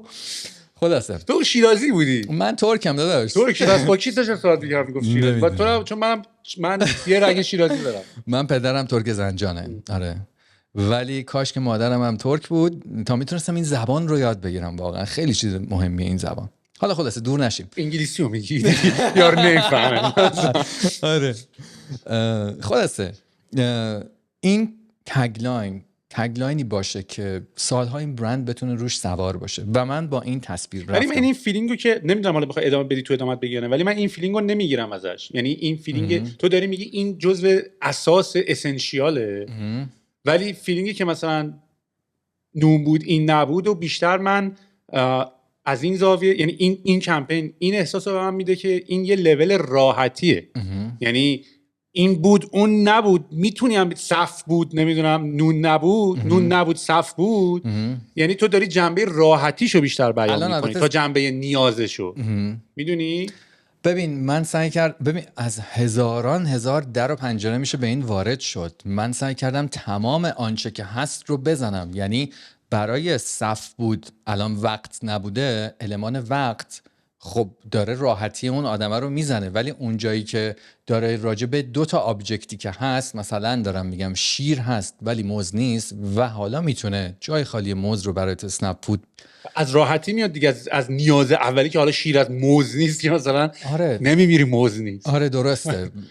آخه خب اصلا مگه کلا سفارش آنلاین چیزی به غیر از اتفاق راحتیه؟ نه نمیگم این نیست کمپینت. میگم تو البته خب کاملا میفهم تو پروسس کریتیوت تو میگی قدم اول به این بود و نبود به یه قسمت نیاز اساسی رسیدی. آیا گفتی مگر این نیست که این کالا نیاز اساسیه؟ و میگم از اونجا شروع شده برای تو. میگم ولی به جایی که الان من رسیده و رو بیلبورد میبینم، حسی که به من میگیرم که درست هم هست، یعنی اصلا نقدم نمی کنم، دارم میگم اتفاقا به خاطر اینکه کلا استارتاپی مثل استارتاپ اسنپ فود و ریحون و امثال اینا یه لولی از آسایش رو پروواید کردن. یه چیزی بوده که قبلا داشته اتفاق میفته با تلفن، الان یه پروسس بهتری براش هست. دقیقاً. و من میگم این کمپین این احساس رو من میده، این کمپین احساس رو یه لول راحتی میده. یه داداش میگم میتونی خودت پاشی الان بذاری که اونو جمع کنی بری خریدا، ولی بهتره که بری اسنپ فود. ولی قبول کن که این توی شعارهای مختلف برای خود کمپین یعنی یه خورده وزنشون متغیره. یعنی اون جایی که میگه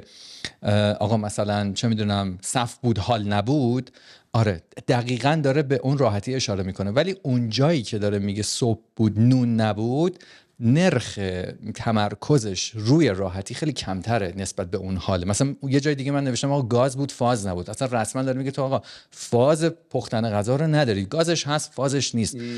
حالا میتونه اون جایی که تو میگی بولتر باشه، ولی اون کونه که گفتی من خودم دوباره یه شوخی دیگه کردم با این که آقا صبح بود کون نبود اسنپ فود. یعنی آقا هول همه چی روی اون راحتی است. یعنی تو وقتی ببخشید کونه خرید تا سر کوچه رفتن و تا چه میدونم اسمش چیه بگو تره بار رفتن و تا پروتئین رفتن و نداری، میتونی روی اسنپ حساب بکنی. واقعا شروع کردم. حالا خیلی جالب این پروسه که برای تو تعریف بکنم. بذار برسم به اون نقطه‌ای که من حالا وظیفم این بود. تگلاین آماده است، بود و نبود اسنپ فود. حالا ما با چه کمپینی میخوایم این تگلاین رو معرفی کنیم به مردم؟ این خیلی مهمه. تو نمیتونی یهو صاف بنویسی رو بیلبورد بود و نبود اسنپ فود. خب چی کار کنم؟ ولی پس اون خدمتایی که دنبالش بودم چی؟ به این فکر کردم که آقا پس ما با توجه به این هست و نیسته که لعنتی دوباره به این هستی هم وصله، همه چی یا هست یا نیست و فضایی بین این هاست، ما همیشه توی موقعیتایی هستیم سهیل که یه سری چیزایی هستن، یه سری چیزایی نیستن، یه سری چیزا رو داریم، یه سری چیزا رو نداریم. میتونیم روی آن چیزهایی که نداریم برای هست شدنش و برای وجودشون روی همچین برندی حساب بکنیم. آقا صبح نون نیست و اسنپ فود هست. یه اتفاق جالبی که توی این کمپین افتاد و ما بعدا متوجه شدیم که توی فکر میکنم طراحی کی ویژوال ها نوع نوشتار برای برخی از مردم درست درک نشده بود. این نقدیه که به این کمپین وارده. یعنی آدما این شکلی میخوندن آقا تابه بود ماهی نبود. اسنپ فود رو به عنوان قسمت سوم این پیام نمیخوندن. میدونم چی میگم؟ یعنی ما اینجوری نوشته بودیم تابه بود ماهی نبود اسنپ فود. شاید یه المنت به قول تو ویدیوش کم بوده که درینک کنه تو ذهنت. یعنی میخونی اسنپ فود اتوماتیک آنکانشسلی پرشه جلوی. آره چون قرار بود این روی این ریتم بشینه. حتی همون اتفاقاتی هم که شاید یه خورده بیشتر بهش توجه میشد، گذاشتن ویرگول، هم ارزش کردن نسبت تایپ ها. مثلا همون اندازه که سایزی و ضخامتی من تابه و ماهی رو نوشتم، اسنپ فود هم بنویسم با یه ویرگول قبلش، آدما بدونن که جمله تموم نشده. حالا که اینو میگی پس یه نقدم من دارم که حتی شاید توجه تو نیست، ولی من اتفاقا دیروز داشتم به این دقت میکردم که تو ویژوالش، تو تصویرش دو تا عکس دیگه. آره. مثلا یه تصویرسازیه، یه مثلا شیر بود موز نبود، یا موز بود شیر نبود. شیر بود موز یا نبود. اینو کی تصمیم میگیره؟ ولی بابا تو اگه بدونی چه چیزایی رد شدن حالا میگم بهت یه ذره جلوتر. خب و تو تصویرش من اتفاقا داشتم دقت میکردم که دو تا تصویره. یه تصویر حالت اسکچ داره، بله. یه تصویر حالت ریال داره. آره. و اون تصویره که ریاله من گفتم احتمالاً معنیش اینه اونی که هست، اونی که اسکچه، اونی که نیست. بله. بعد دقت کردم به بقیه دیدم همچین قانونی نداره، خیلی رندومه، یکیش اسکچه یکیش نیست. بله همینطوره. ببین من شخص تصمیم گیرنده برای تصویر نهایی کی ویژوال ها نبودم. من فقط مشاوره دادم. من فقط سناریوی کمپین رو نوشتم، تگلاین رو طراحی کردم و شعارهای مربوط به این کمپین رو نوشتم. و کی ویژوال ها، این که آقا مسیرش چگونه باشه، تصویرسازی باشه، رئال باشه یا حالا چه چیز دیگه ای، توی تیم کریتیو داخلی اسنپ فود یعنی طراحی شده و من سعی کردم نقدهای خودم رو در اون تاریخ به شکل مشاوره ارائه بدم. چرا مثلا خیلی از المانا مثلا جمعه بود لقمه نبود، یکی از اون اتفاقاتی بود که المان پیدا نمی‌کردم و اون المانایی که استفاده کرده بودن از نظر من مناسب نبود. من خب خیلی دقیق گفتم. آره مثلا لقمه برای من خیلی کلمه پاپولاری نیست. دست رو دلم نذار. من اگه بگم ولی مثل الان استفاده میشه، لقمه میخوریم، زنگ میزنی کبابی هست، ولی اون موقع دوره من همچین کلمه متداولی نبود. دقیقاً ما برای یعنی آن چیزی که من نوشته بودم محاوره استفاده نمی‌کنیم. بله، برای غذا گوشی بود، سوشی بود. ولی نکته این بود که ما یه تصویر کلی هم از برند داریم دیگه. یعنی گوشی برای چی می‌خوای؟ گوشی برای زنگ زدن گوشی برای گوشی با سوشی، گوشی نبود سوشی بود. اینو توضیح بده ببینم. گوشی بود سوشی نبود. یعنی تو فرصت زنگ زدن برای سفارش سوشی رو داشتی، گوشی کنارت دی، گوشی رو داشتی ولی سوشی رو نداشتی، میتونی به اسنپ فود زنگ بزنی برات بیاره. به اسنپ فود زنگ بزنی، ولی خب گوشی باید با گوشی اسنپ فود اوردر بده دیگه. آره شاید اون نقدم بهش وارد درست رد کردم. من میپذیرم. ولی کلا آخه منم یهود میرفتم تو دنیای خودم دیگه، میرفتم تو این آواها ریتما. یکی از چالنجای آرت که منم دارم، یعنی من توی کریتیویتی وقتی داریم از وبسایت مارکتینگ میسازیم یا پروداکت میسازیم یا حتی دارم آهنگ میسازم، اینه که تو میتونی دایرکشن‌های مختلف بری و همش هم باحاله و نمیدونی چیکار کنی. ما ابتدایی ترینامون این بود که مثلا برای قسمت سفارش شیرینی اصلا بریم روی خشک بود تر نبود باشیم، یعنی خب هم یه خورده سکسی تره، هم یه خورده مردم بیشتر خوش. آره. یا مثلا برای برای میوه ها من نوشته بودم شل بود سفت نبود. تو میدی میوه مثلا دست میزنی شل سفت چیه، خیلی باحال میشد اگه اینو میرفتیم. و قسمت های مختلف دیگه که ما هم که کردیم من الان همینجوری دارم تو ذهنم دارم ریتمای دیگه هم میارم. دقیقاً بابا انقدر به من چقدر آدما روی موج سوار شدن و چقدر یعنی من خوشحالم که این اتفاق انقدر جمعی رخ داد. و تو بیا بخور ریحون یادته؟ بیا نه تو یادت نیست؟ نه والله. ای بابا خب بابا چه خفن. حالا من کمپین الان بیار بخوریم. آفرین ازت ندزدم فعلا. پس خیلی باحاله، خوشم اومد. ولی کلا اینا جواب میده و کار یعنی جا داره که ملت با یه سری اتفاقات جدیدی آشنا بشن، بگن، خودشون استفاده بکنن و هی میفرستادن. نه تنها برای من، برای مخاطباشون استفاده میکردن. یعنی ملکه ذهن شده بود و این خیلی اتفاق خوبی بود. و خیلی خیلی من دوباره تشکر میکنم از بچه‌های تیم اسنپ فود که این بذر اولیه بود و نبود رو رها نکردن، چون قرار بود بهش پایبند نباشن. یعنی ما توی میتینگی از جلسات آخر بود مثلا من قاطی هم کردم، همه گفتن که آقا چه اصراریه که ما اصلا بود و نبود اسنپ فود رو داشته باشیم، ما همین کمپین رو میریم، این بود اون نبود، این بود اون نبود، تموم. اصلا بود و نبودم. گفتم آقا مثلا تو رو خدا این کارو نکنی. یه سوال بپرسم، الان این کمپین داره، یعنی فرض بر اینی که ما داریم صحبت میکنیم این کمپین داره به عنوان کمپین موفق داره تلقی میشه، بدون شک. اینو رو چه حسابی داریم میگیم؟ یعنی بر اساس چه آمار و معیاری میگیم؟ جز اینکه شهر رو بیلبورد کرد، مگه شهر رو بیلبورد نکرده بودن کسی هم نمیفهمید؟ آیا باز یعنی میخوام ببینم از خیلی از فیدبک بیرون داری میگی؟ من به نظر من کمپین موفقیه. یعنی به نظر من کمپین باحال، موفق و با نمک و بانی مودم با شوخی شیطونی دیگه کرد که اون دم اونا هم گرد. دقیقاً در لحظه پشمای من ریخته بود. یعنی 2 روز بعد تو خیابون و به نظر من موفقه. ولی میخوام بگم الان رو چه حسابی داریم میگیم؟ فروش رفته بالا، اورنس رفته بالا. بله. من الان دیتای موثقی ندارم، ولی توی همون اتفاقات یادمه که یه سری از بچه‌های داخلی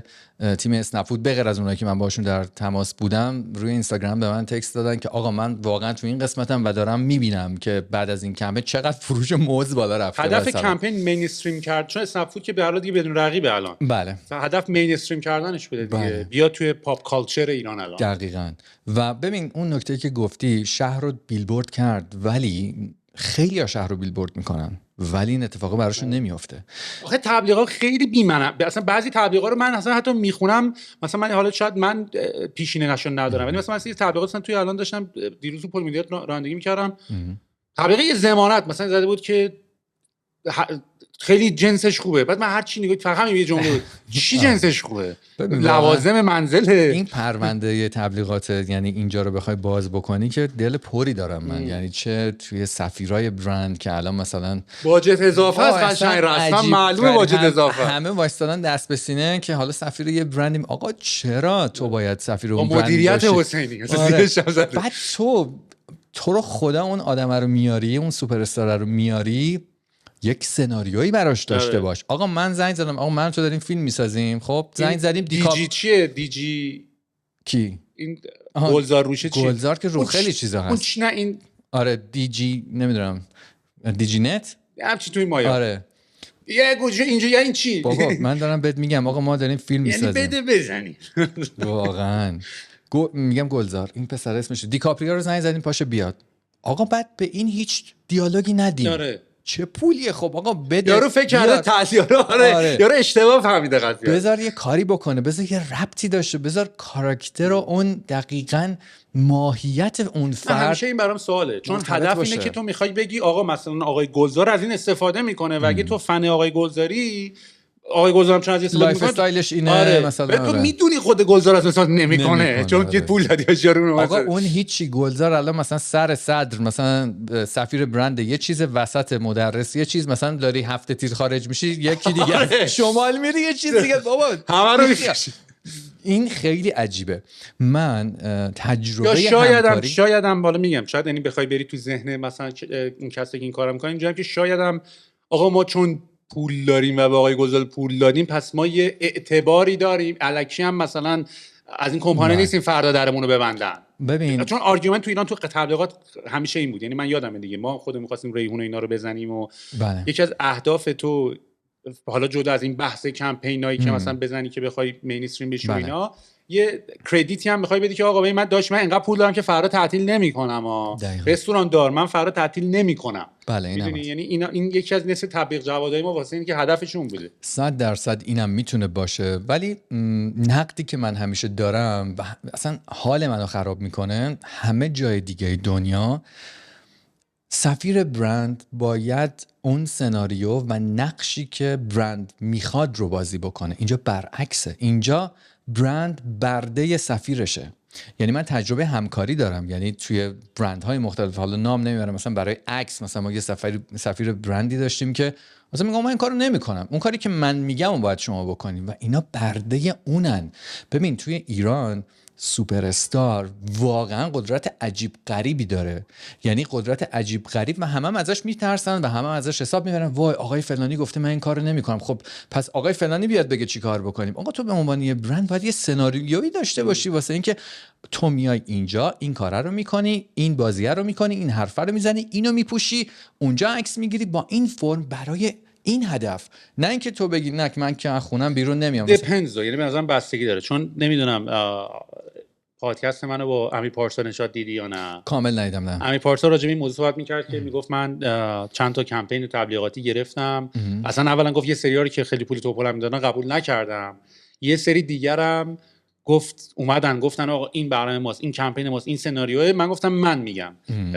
این هم حرف تو درسته، هم حرف امیر پاشا به نظر من تا حدی، به خاطر اینکه امیر پارسا ادعاش اینه که داداش من آدینسمو میشناسم، میدونم به چی ریاکت میکنه، دیتا دارم باشون صحبت میکنم، اگه میخوای من برند بذار من استوریمو بگم. و دلیلی که اصلا آدما دارن منو فالو میکنن به خاطر نوع استوری تلینگ منه. من نمیتونم استوری تو رو بگم، من اصلا منو عوض میکنی، مگه نمیگی اومدی سمت من؟ بس این توی شاید کیس کاراکتری یه همچین کسی که مردم به خاطر استوری تلینگ فالوش میکنن میک سنس بکنه. ولی بری پیش گلزار آره باید بهش استوری بدی، چون اون که نگفته من میام استوری تو برات میگم، قطعاً. ببین میدیمش هم نداره. باید به یه فصل مشترکی برسیم، یعنی میدونی با اون کسی که میخوایم انتخاب بکنیم برای سفیر برندمون باید بدونیم کیه، ماهیتش چیه، مخاطبش رو بشناسیم قبل از اینکه اون بخواد به ما بگه. ما قراره بریم انتخابش کنیم، هنوز نمیدونیم مخاطبش کیه. من نقد دارم روی این. ما میخوایم بریم بگیم پاشو بیاد، هنوز نمیدونیم اون چه جوری حرف میزنه. به نظر من اینا یه خورده باید شفافتر بشه راجع به این کیس. بعد من موافقم. دیجیلند خدا خیرت بده، داشتم دیوونه میشدم. من هم از اونام که تو الان داشتی حرف میزدی من اینجوری داشت دیفرگ یادت تو ویندوز هی دنبال یه چیزی میگه. واقعا همینطوره. و مثلا آقا الان آقای مهران مدیری اومده مثلا واسه رفاه یه لبخند زده، من چیکار کنم با اون الان لبخنده؟ مثلا چی؟ خب چیکار کنیم؟ یا مثلا آقای عابدزاده، ببین من خیلی جالبه اینو، بذار بازش فکر می‌کنی چیه؟ فکر می‌کنی یه چیزی است ما نمی‌فهمیم، یا یه چیزیه که اونا پول دارن ریختن دور؟ اصلا من با این مشکلی ندارم. آقا دمتون گرم، دم آقای عابدزاده گرم که انقدر این همه سال خفن بوده. من توی بچگیم پسترش به اون بنده خدا که ربط نداره، به اون کسی که اعداد ران کرده ربط داره. شما در این هزینه رو میکنید، بیایید براش یک داستانی داشته باشیم. بیاین اوکی الان آقای عابدزاده رو تصمیم گرفتیم توی مثلا این KWC شیرالات حضور داشته باشه و ایشون یک فرد شناخته شده توی اون حوزه است، دروازه‌بان فلان ایکس و ایگرگ زده. حالا چه جوری ما میتونیم این حلقه اتصالش رو با شیرالات برقرار کنیم؟ این کار راحتی نیست، یک کریتیویتی خیلی عجیبی میخواد. این که صرفا من توپو بذارم روی مثلا سینک عکس بگیرم که نشد ارتباط، این که من وایسم یه جا لبخند بذارم یا دست به سینه وایسم نشد ارتباط. خب فکر میکنید چرا اینقدر یوبس بازی تو این کمپین هست؟ پس یعنی واقعا ضایع است. یعنی واقعا ضایع است. واقعا ضایع است عکس عابدزاده بغل شیرالات. واسه چی این به مرحله اجرا رسیده؟ ببین من عاملش رو یک نفر نمیدونم، یک سیستمه، یعنی یک مافیای خاص خودش رو داره. مثلا حتی من به کمپین سنیچ که از نوید محمدزاده به اون شکل استفاده کرده بود واقعا نقد داشتم، یعنی به عنوان یک کسی که تو این عرصه فعاله. ولی مال زانیار و اینا بد نبود. مال نه زانیار و سیروان واقعا سانستار سالهاست که دارن خوب کار میکنن و قطعاً که همیشه میشه خفن‌تر و خلاق‌تر و بهتر بود، ولی رو خطن. اما نکته من اینه که آقا چرا ما نمیایم یک سناریوی درستی رو برای اینا تعریف بکنیم؟ برمیگرده به اون مافیا. آقا تو الان سهیل علوی رفیق منی، اونا با تو هیچ ارتباطی ندارن، منم صاحب شرکت ایکس ام که گنده ترین شرکت تبلیغاتی ایرانه. من میگم آقا میخوایم من به سهیل بگم بیاد مثلا براتون این کار رو بکنه؟ آره بابا اون همه میشناسن، ما میتره که کار فلان میشه. به تو هم زنگ میزنم، اینجام کامیشنم از هر دو طرف دریافت میکنم و پول مدیام هم سنگین تا دسته گرفتم، میلیاردی هم اون سوپر استارا شارژ کردم. اگه کسی پول بده بیام رو بیلبورد بی رفت تماشا من میرم. آره اونم تا دسته شارژ کردم. آقا دیگه بی خیال کریتیویتی، بی خیال کپی رایتینگ، بی خیال سناریو، این فقط اونجا باشه تمومه. اینطوری نیست. آدما نگاه میکنن، پیام‌ها رو نمیدن که الان تو خارج هم همینه. یعنی این حرفی به تو که نه، یعنی الان میان کامنت میذارن که داداش کریستیانو رونالدو هم اصلا اون شامپو کلیر رونالدو نبود. بود. اون اصلا اون چیه پس؟ ببین اون سناریو داره. ببین داره ولی ماشو داره میشوره دیگه. ببین از وای نساد اونجا. من به عنوان یک آدمی که دوست دارم همه چیز به بهترین شکل ازش استفاده بشه، این نقدو دارم. میتونه توی 90% دنیا عمل نشه، ولی میگم اگه بشه چی میشه. میدونم چی میگم؟ اگه اون بتونه درست سر جاش نقششو بازی کنه، جای درست دیالوگ بگه، جای درست بپوشه، جای درست حرف بزنه، همه اینا مهمن. اونجا ببین دیگه چه اتفاقی میفته برای اون مخاطبه. آقا اگه الان کمپین سنیچ مثلا نفر بازدید داشته، بار وایرال شده، اگه اونجوری میشد چقدر میتونست بهتر کنه؟ اتفاقاتی که میتونستن بیفتن ولی با نبودن دانشش اصلا بهشون توجه نشده. این حیفه دیگه واقعا به نظر من. آره ما هم یه کمپین داشتیم با سیامک انصاری ریحون رانش کرد. کمپین نرفت بالا آخرش، ولی پوله رو ما دادیم. حالا من نمیدونم یعنی آره چون حالا نمیدونم اون شرکته که قرار بود، اون شرکت هم آخرش آدم خوشنامی از توش در نیومد که اونا به ما گفتن که سیاوش انصاری پول گرفته کمپین راه نشد. حالا اصلا وارد اون بحث نمیشم، الان سو میکنم ما رو. ولی فکر کنم هدف فعلا فقط یه اسوسییشنه و به اضافه احتمالاً باجت.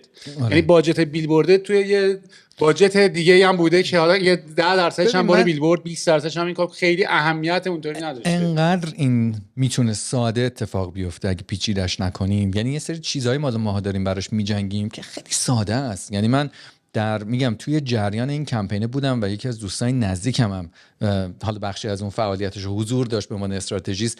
و سری دومه یعنی این کمپین سنیچ، من یادمه که این شعار بهش اضافه شد که سنیچ نقش اولو بازی میکنه. کافیه من یه کسی رو دعوت کردم آوردم که سوپر استار کشورمه و حالا دارم میگم برند منم با این پروداکتش نقش اولو داره بازی میکنه. تمومه. یعنی نمیخوام بهت بگم اون نقطه ته همه چیزه، ولی باشه بس شدن اینا به هم دیگه، فهمیدیم چرا ایشون الان اونجاست و داره این رو مصرف میکنه. حالا کما اینکه کاراکترش هم خیلی متفاوته با خود سنیچ و اصلا توی تایم دیگه همینجوری داره یادم میاد یهو مثلا موازی با کمپین سنیچ خود مثلا نوید محمدزاده میاد رونمایی میکنه از مثلا اتکلانش مثلا، که اصلا ویدیوها رو اگه تو نگاه بکنی همه فکر میکنن تبلیغ سنیچه، یعنی نشسته یه جا آب میوه داره میخوره و اینا، یعنی تا اون لحظه‌ای که معلوم نشده این چیه همه میگن ایول اینم ویدیویی که مثلا نوید برای سنیچ بازی کرده بود. اینا هم خیلی مهمه. آقا تو که الان سفیر برند منی بدونیم آقا من تو این بازی خودم آب میوه‌ام، مثال دارم میزنم واسه ساخت اون تیزره، مثلا سناریوی آب میوه استفاده کردن خیلی میتونه ریسکی باشه، خیلی از مخاطبا میتونن یهو اشتباه بگیرن. اینا اتفاقاتی که کمتر بهش توجه میشه ولی فوق العاده مهمیته. یه سوال ازت بپرسم. حتما.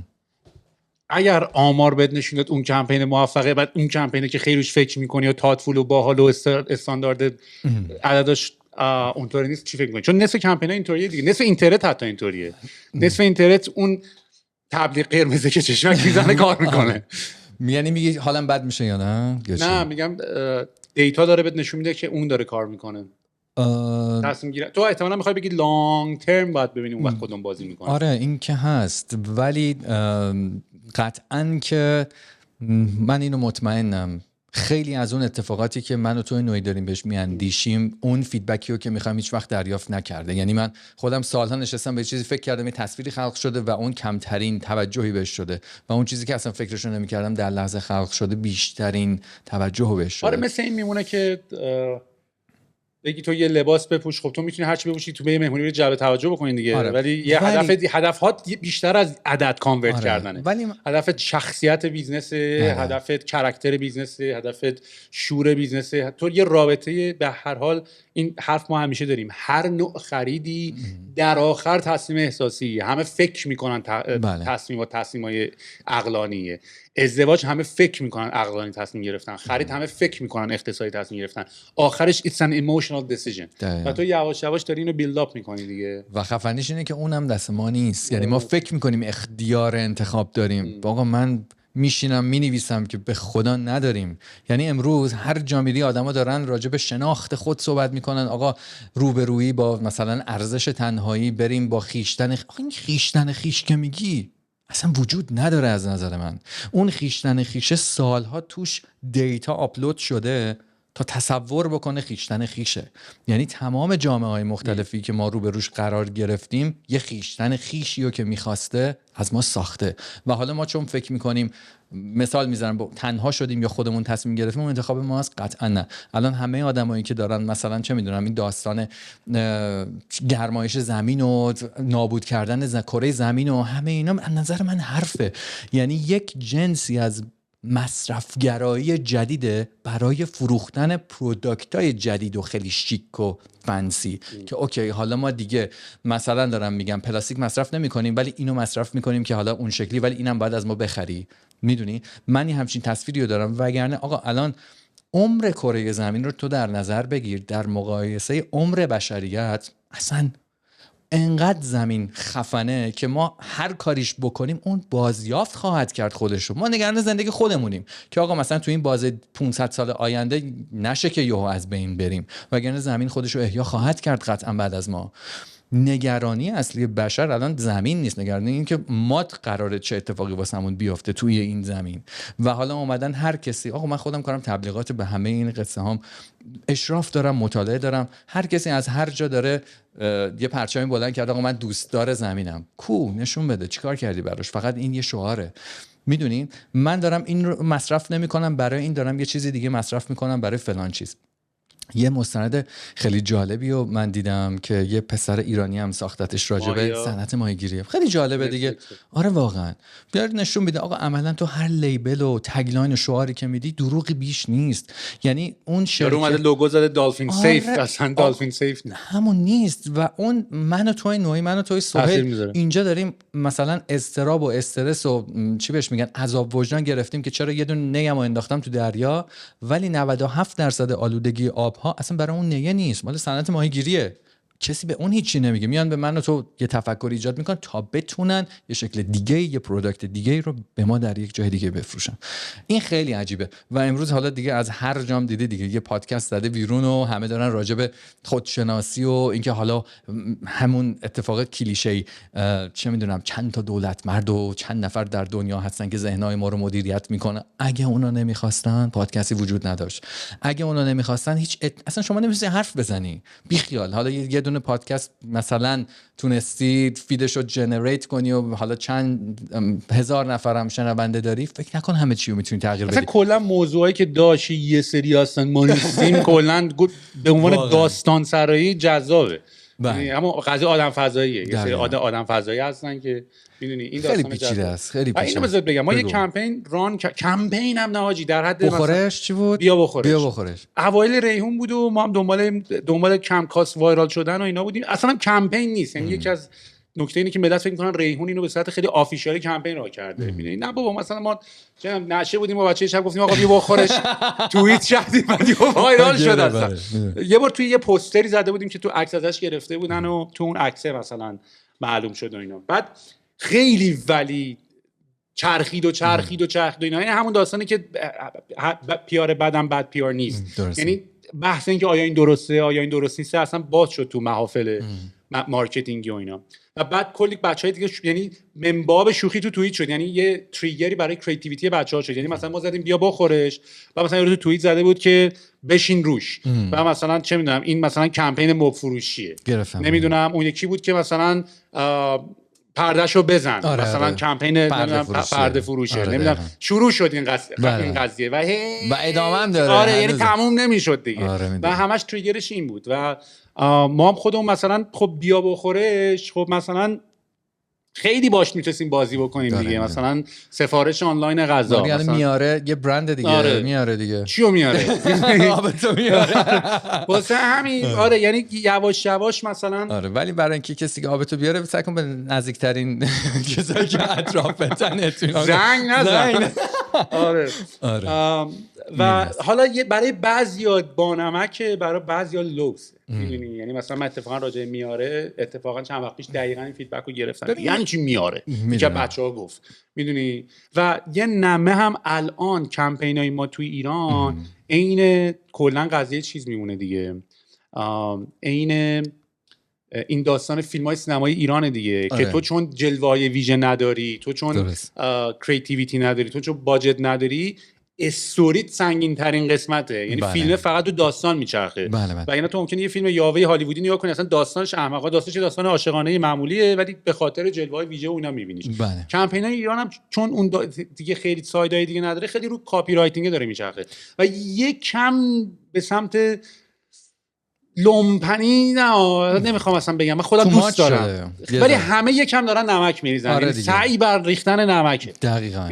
تو یکم دیگه شهر رو داری نگاه میکنی اینجوریه که اسنپ نبود نمیدونم بیا بخورش میاره اینجوری که ای بابا عجب جای لوسی ما قرار گرفتیم. یه ذره این واقعا زیاد شده تو ماچ، منم قبول دارم. ولی نکته‌ای که هست وقتی آدما توی تاریخی شاید بهت بگم این عمرش بیشتر از 5-6 سال نباشه درک کردن که چقدر خود اون ادبیات میتونه برای مردم تصویر بسازه، شروع کردن بیشتر روی این سرمایه گذاری کردن. یعنی گفتن ما میخوایم کلی تصویر خلق بکنیم، مثلا رنگی این از اونجا اومده، حالا با یه کانسپت بصری خود اون شعاره داره همه اون کاره رو بر هر فرد میکنه و اون جریان شروع شد و آدما شروع کردن روی کپیای خفن کار کردن، روی واقعا مفاهیم درست واژه ها و زبانمون زبان عجیبیه سهیل. یعنی از هر طرف بهش نگاه میکنی میبینی آقا ارتباطات فارسی انگلیسی اصلا ته نداره. واقعا من نمیدونم، من حالا دانش و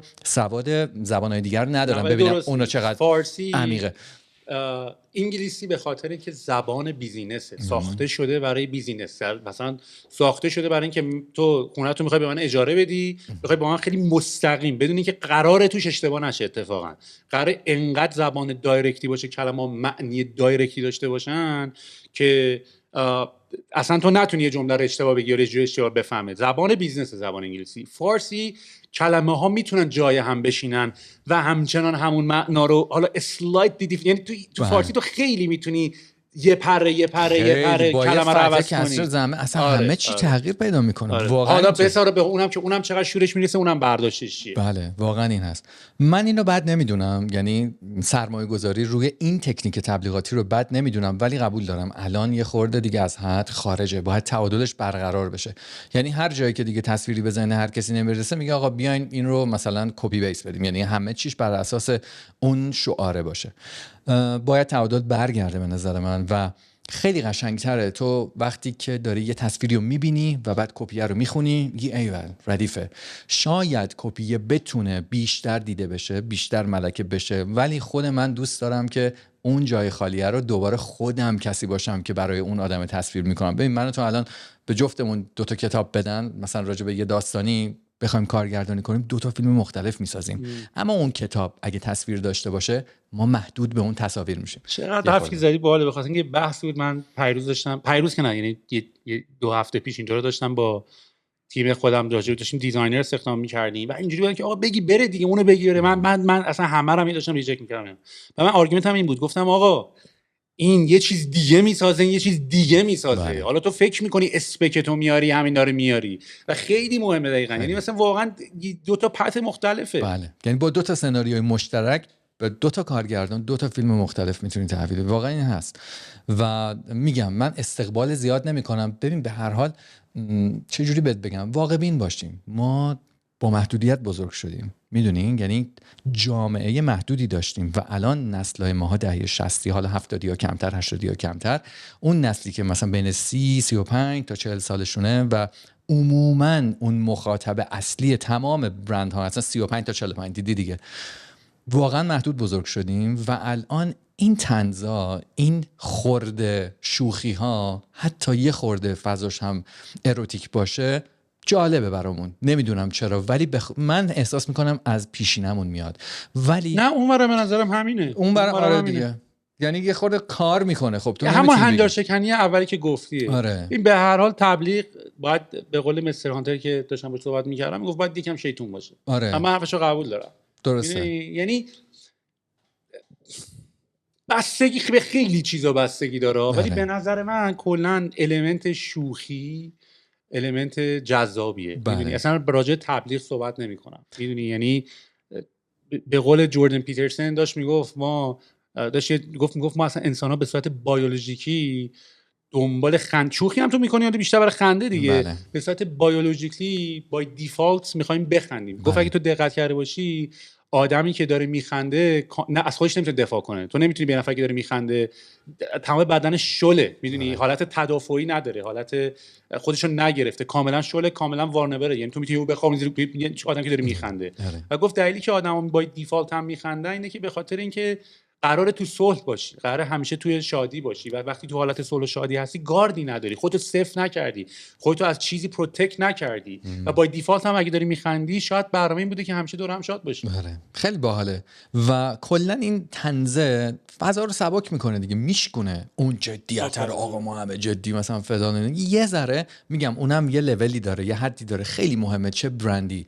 اونم تعریف شده آخه تو کاراکتر. مثلا من اگه یه برندی هم که خیلی جدی پوزیشن شدم بیام مثلا کمپینامو یا حالا هر کاری تولید محتوامو یا هر چیز دیگه یا بخوام خیلی صمیمی و خنده‌وار ببرم، خب اینا با هم نمیخونن، میدونی، مثل اون آدمیه که داره ادای یکی دیگر در میاره. خیلی مهمه چه کسی با چه پوزیشنینگی بر اساس کاراکترش داره با چه تون آف وایسی صحبت میکنه در تبلیغات. اینم مهمه. ولی من 100% که با تو موافقم، فضا رو سبک میکنه، میتره کنه، یه خورده همه یه لبخندم بزنن ما یه فرصت بیشتری داریم واسه ملکه شدن تو ذهنشون. واقعا حتی مثلا من میگم بستگی به آدینست هم با پرسونات و اینا هم داره. مثلا ما سر این بیزنسی که الان داریم انجام میدیم ترایب، مثلا خب من اولش خیلی دنبال همین کسیلک بازی‌ها بودم و یه چیز نمکی و نمیدونم اینطوری. بعد یکم که رفتیم جلوتر دیدم مشتریامون اتفاقا خیلی سمت مشتری انترپرایزی تر تورن و خیلی جدی تر و اینا. اصلا یعنی وقتی دارم میگم، یعنی من چون خیلی آدمیم که 360 فکر می‌کنم، یعنی فقط یعنی اینجا که یهو خب تونم عوض شد. یعنی مثلا سایت، مثلا فکر کن می‌خوای سایت مارکتینگ رو ریدیزاین کنی، یا از اون حالت این که داشتیم ما خیلی باحالیم به این که یک نرم افزار مثلا اینطوری شد، یعنی ویژوال هم جدی‌تر شد، وایس هم جدی‌تر شد، تون هم جدید. یعنی خیلی هم به آدینست هم ربط داره. سوال یه چیزی بهت بگم، شاید فکر می‌کنم برات خیلی جالبه. من خودم توی پروفایل شخصی خودم، یعنی جزء پرسونال برندینگ خودم، خیلی یعنی سعی می‌کنم که هنجار شکنی بکنم و خیلی هم فوش می‌خورم. یعنی آدمون میگن بود این چی بود گفتی، اون چی بود نوشتی، اون چه تصویری بود تولید کردی یا هر چیز دیگه. نه ولی بذار من بگم من چی فکر می‌کنم. چون البته من همه رو ندیدم، مثلا من خیلی، چون من خیلی اینستا کم میرم تک و تو دیده باشم، فیدبک شاید من نمیدونم از چند درصدت اونه، شاید اصلا الان بگی من شاید 3 بار این کار کردم، شاید 5 بار این کار کردم، ولی چیزی که من احساس کردم دارم میبینم اینه که همش دنبال شیطونی هستی با کثافتکاری، با المنت کثافتکاری. این هست. یه بار یه دختری ازم پرسید، اونم یه آرتیست ایران نیست، گفت آقا مثلا خیلی باحالن کارات، خیلی خفنن، ولی مثلا چرا تو این مثلا مسیر رو انتخاب کردی؟ الان که دارم بهش فکر می‌کنم به اونم یه توضیحاتی دادم. گفتم ببین بیاد ظرف اسنپ فودی بریم جلو، یعنی اگر که سکس رو اصلا مسئله تولید مثل و ارتباط با جنس مخالف و یا هر تصویری که به عنوان یک تصویر اروتیک جنسی یا هر کلام و ادبیاتی که اون در اون ژانر قرار میگیره رو بذاری دوباره توی اون ظرف نیازهای بشر، قطعاً وصل میشه به بقاش. یعنی هر اون چیزی که بشر داره بهش فکر میکنه بعد از تغذیه ادامه بقاشه دیگه، تولید مثله و اونم خروجیش سکس دیگه. آقا تا سالهای سال، هزاران سال آدما نمیدونستن که اصلا چرا باردار میشن. مثلا یارو فکر میکنه اگه بخواد یه دونه بچه به دنیا بیاره که مثلا میگم بخواد هم قوی باشه هم قد بلند باشه یا مثلا هر چیز دیگه، باید با اون آدمایی بخوابه که این المانا رو دارن. نمیدونست که این حاصل یه اتفاق میتونه باشه یا هر چیز دیگه.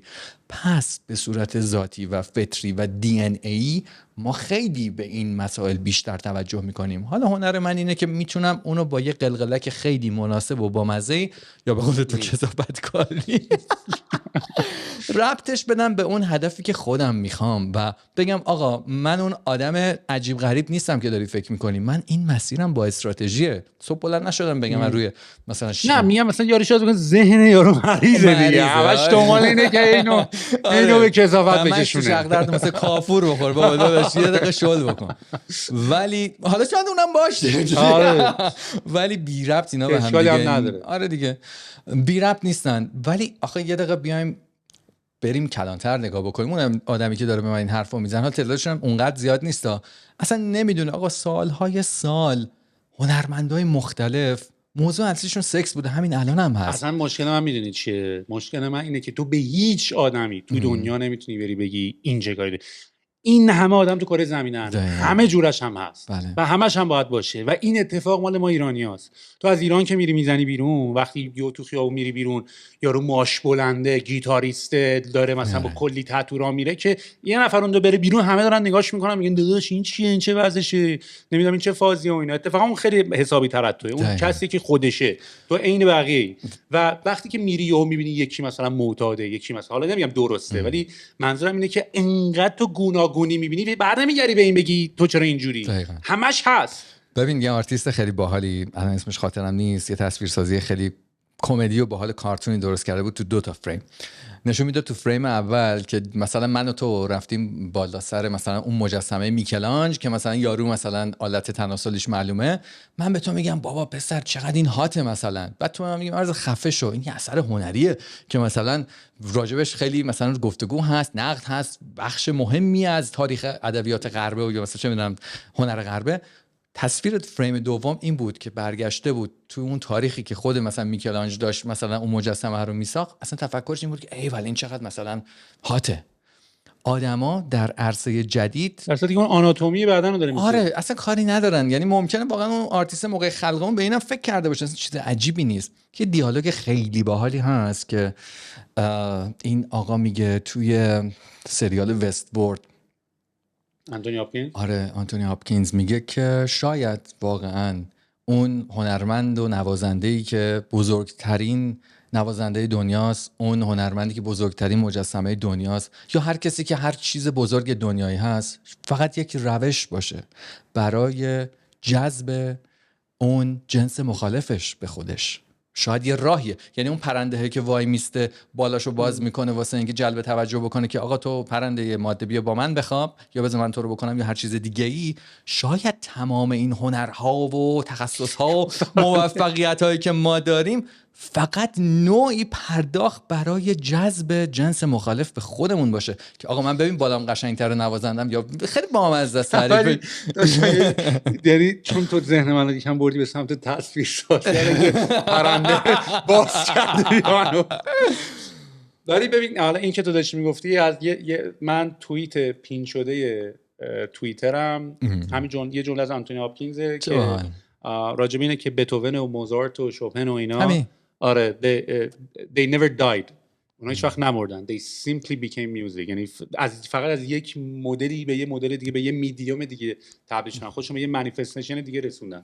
ولی این چیزی که تو میگی پس نمیدونم، امیدوارم این کلمه میگم تو ریک اند مورتی رو دیدی؟ یکی دو تا اپیزودش دیدم. تو اگه دنبال این داستانی ریک اند مورتی اصلا فکر کنم سورس چند شب پیش دیدم. اصلا اتفاقا یه نکتهش هم بود، یه بار داشت یارو یه دانشمنده است که خیلی داشت خفنی مثلا فاز ایلان ماسک مستم است و اینا، ولی فوق العاده همه چیش بر اساس دانش، یعنی چیزی براش جذاب و جدید نیست، همش اینه که این دلیلش اینه که این که دلش اینطوری اینا.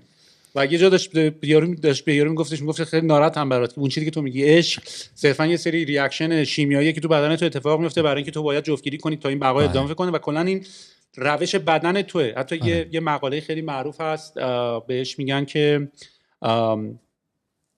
جین خودخواه، یعنی کلا این وجودی که من و تو داریم از خودخواهی the selfish gene، از خودخواهی جین ماست که من و تو رو به وجود آورده تا بتونه این راه رو بره. یعنی این جینه است که سروایو کرده به من و تو تبدیل شده، من و تو هم داره گول میزنه که خودش رو داره بقا پیدا میکنه و اینم همونه. یعنی ما یه لباس خوشگل تنش کردیم گفتیم آقا اینه، ولی میتونه اون نباشه. بیایم دیگه جامون عوض کنیم، بریم از اون ور ببینیم، بریم از این ور ببینیم دیگه چیکار میشه باهاش کرد. من که خودم میمیرم واسه این قابلیت‌ها واقعا. الان تو کمپین تمام شد بیکاری؟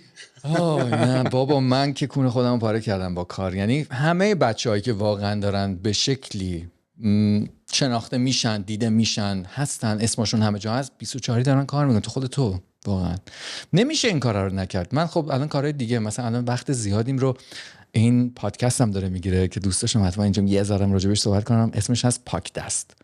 حالا امیدوارم که بچه‌ها برن بشنون. دوباره کثافت کاری با اسم. نه اونجا با اسم رو ادامه. آره خیلی باحال دیگه. تو الان 10 بار پشت سر هم بگی پادکست، دوبارشو اسم منو گفتی، اسم یعنی آره برند منو گفتی. من به اینو فکر کردم و داستان کوتاه می‌نویسم که خیلی ژانرشون علمی تخیلی، یه خورده میستری و فانتزیان و دنبال میکنه ارتباطات رو در آینده یا در حال، میپردازه از زوایای مختلف بهشون. اگه بخوام مثال بزنم مثل چی میتونه باشه، مثلا نمیدونم سریال بلک میرور دیدی یا نه، یا مثلا سریال لاو دت اند ربات که چیز ساخته این یارو فینچر ساخته.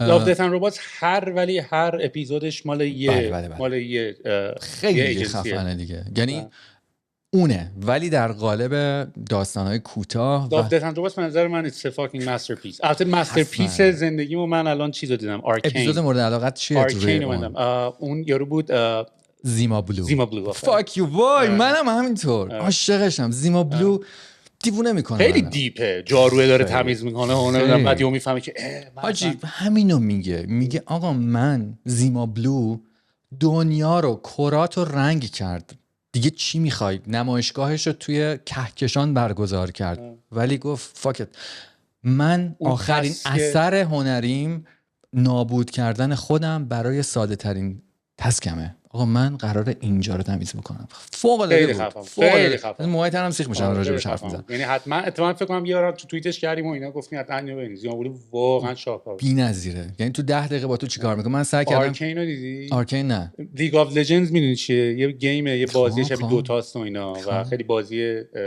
موباتوریه، مالتی پلییر آنلاین گیمه. بعد یه بازی خیلی خفن که ترکونده، یعنی میلیونی بازی شده دیگه، اصلا تبدیل شده به الکترونیک آرتس، یعنی میگم الکترونیک آرتس، تبدیل شده به الکترونیک سپورتس، میدونی، و بازی‌های الکترونیکی، میدونی، و یه فاز چیز داره، این رسما ورزشه، ای اسپورت، میدونی، ای اسپورت. بعد ویزا میدن، یعنی تو به عنوان یه ورزشکار بازی الان میتونی بری، یعنی رسما، و واقعا منطقیه، تو واقعا داری ورزش می‌کنی، یعنی کسی که بازی میکنه میفهمه ورزشه. و خیلی بازی خفنی شده. و بعد انقدر که باجت داره و اینا، رایت گیمز اومده یه شرکتی رو کانترکت کرده، فیلمشو ساختن، آرکین. یعنی انقدر این بازی کاراکتراشو اینا داستان دارن، انقدر استوری تلینگ خوبی پشت این قضیه هست که هر کاراکتری داستان داره که اومدن فیلمشو ساختن. بعد ببین ویژوال خفن، استوری خفن، موزیک خفن، مثلا ایمجین دراگونز خونده و استین خونده و ساوندترکاشو اینا، آرت دایرکشن خفن، پولیتیکال فیلم خفن، روانشناسی فیلم خفن. یعنی فکر کنم ببین تو هیچ قسمتشو نمی‌تونی بگی ضعیف کار کردی، یعنی 20 آدم خفن با هم اومدن، یعنی رسما ماسترپیسه. نگاش کن، حتما نگاش کن، تیوی شوه حتما، خیلی خفنه اون. آره ببین بغیر از اون، حالا گفتی بیکاری و اینا، من الان میگم بخش زیادی از وقتم اختصاص دادم به نوشتن داستان‌های کوتاه و ریکورد کردن. آقا چقدر گرفتی این کمپین اسنپ فودو بگم؟ یه حول و ولاش رو حداقل باجت بیاد دستمون که اگه ما خواستیم با یه کپی رایتر کار بکنیم چیه فازشی؟ بعد اینو قبلش گفتی یا بعدش گفتی؟ بعد بر اساس موفقیتش برای تو فرقی میکنه فرقی نمیکنه؟ نه. ببین استراتژی کلی من این بود که آقا الان این اسکیل کمپین یه همچین هزینه‌ای داره. اینجوری نیست همه من میگن آقا تعرفت رو واسه ما بفرست، انگار من یه قیمت واحد دارم مثلا بگم. اینجوری نیست. من بعد از بررسی و نسبت میدونی بودجه‌ای که اسنپ فود می‌خواست به این کمپین اختصاص بده، یه عددی رو پیشنهاد دادم. من نمیتونم خیلی شفاف بگم 100% نمیتونی، ولی الان بهت میگم. من امروز یه جلسه دیگه‌ای داشتم با یه عزیزی برای یه برند دیگه‌ای که کمپینی می‌خواست. گفتم آقا خیلی مهمه که شما بدونید برای این تفکر، نه حتی اجرای اون کمپین، نه حتی کی ویژوال، نه یا هر چیز دیگه‌ای، واسه اون سناریوی کمپین مثلا باید برای همچین اسکیلی بین 250 تا 600 میلیون تومان هزینه کنین فقط واسه تفکر. یعنی آن چیزی که تو دریافت می‌کنی یه سری رشنال و منطق و شعار و ایناست، تو اونو باید تازه ببری اجراییش بکنی. حالا ممکنه خیلی از آدما باشن خیلی از این بیشتر بگیرن، خیلی کمتر بگیرن. سوالم ولی اینه، تو سال چند تا پروژه انجام بدی you are good؟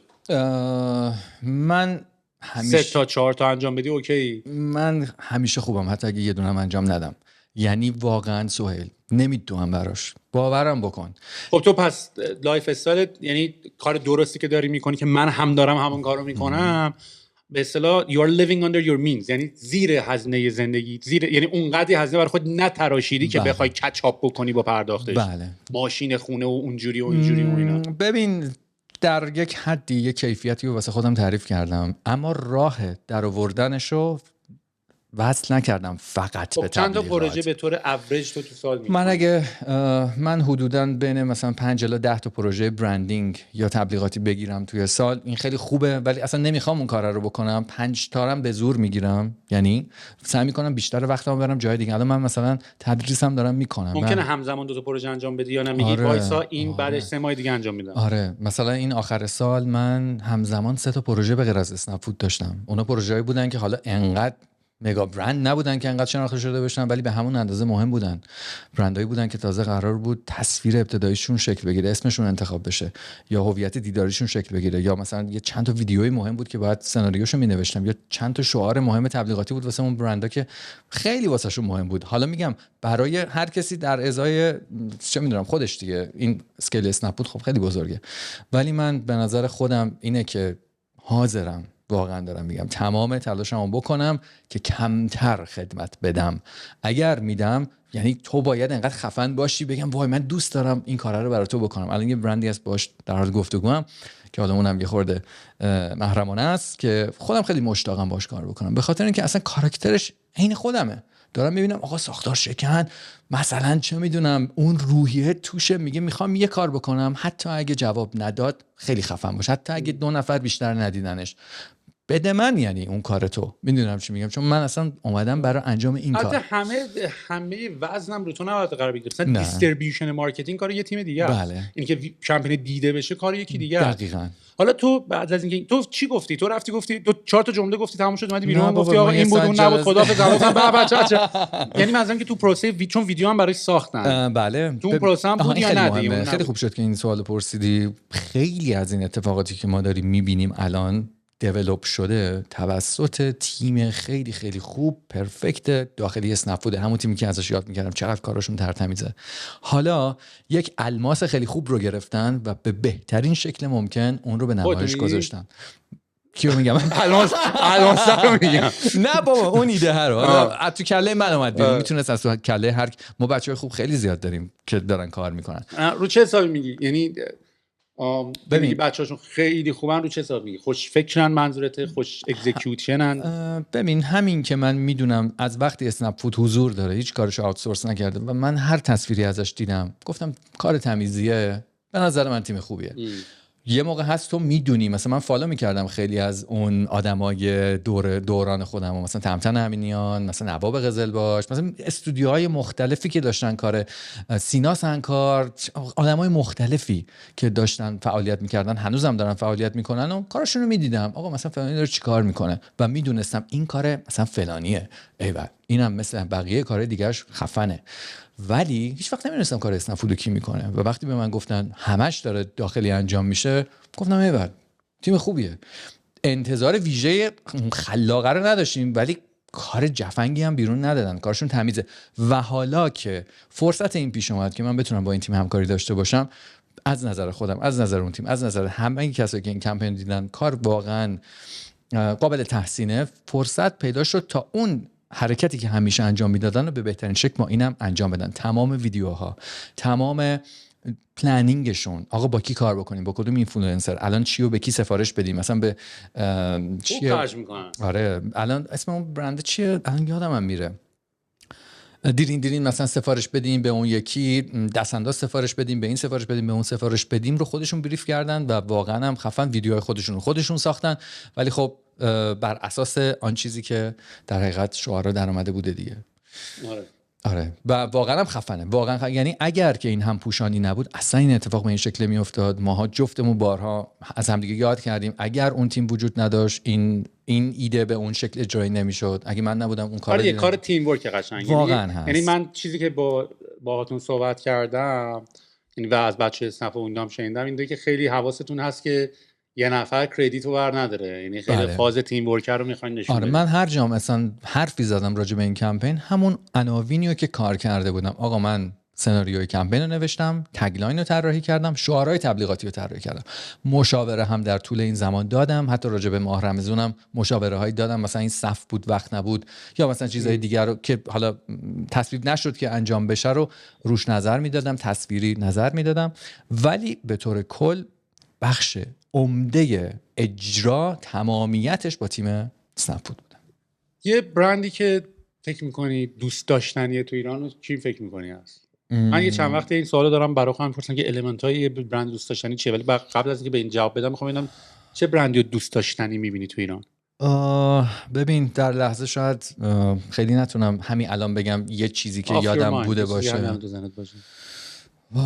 من اسمشو نمیدونم ولی من خیلی دوست داشتم برای مثلا این کمپانی کاندوم کار بکنم. آره چون دستت باز بود. دستم خیلی باز بود، کما اینکه وارد صحبتم باشون شدم، یه کاری هم کردم ولی فهمیدم که خب نه اینا مطابق مابقی اجازه شاید اصلا نداشته باشن اونطوری تبلیغ کنن. اصلا ما داریم یعنی حتی داخلی که تولید لاتکس بکنن تو اینا مشتی زیاده. ببین حتی یه چیزی که بهت بگم باورت شاید نشه، یکی از آره 70% مثلا کاندوم خاورمیانه رو یه کمپانی ایرانی داره میده مثلا. یادم یه دوره آره ولی خب نشد که همکاری بکنم. من خیلی برامون جا جذابه ولی الان بهت بگم دوست داشتم برای چه برندی کار چه برندی به نظر تو ایران لاوبله، یعنی دوست داشتنیه. یعنی مثلا تو میگی اسنپ فود چه احساسی به دست میده، میگی دیجیکالا چه احساسی به دست میده، میگی دیوار چه احساسی به دست میده. کدوم برند سانستا دوست داشتنی؟ مثلا روزانه شاید من الان که گفتم شاید تو ذهنم بیاد دوست داشتنیه. آره شاید مزمزم یه زمانی بود. مزمزم شاید. آره. چیتوز چیتوز آره اصلا همون کاراکتر. اینایی که داریم میگیم لاوبلن و تو کاراکتره رو داریم، یعنی نگاه کن جوابمون رو نگاه کن، روزانه گاوه است، چیتوز میمونه است. یعنی تو کاراکتره چون نمک داره دوست داری. آره ببین ما سعی کردیم برای یامی هم این کارو بکنیم و یه تایمی دوست داشتنی شد یامی. مسکوت بعد براش درست کنیم.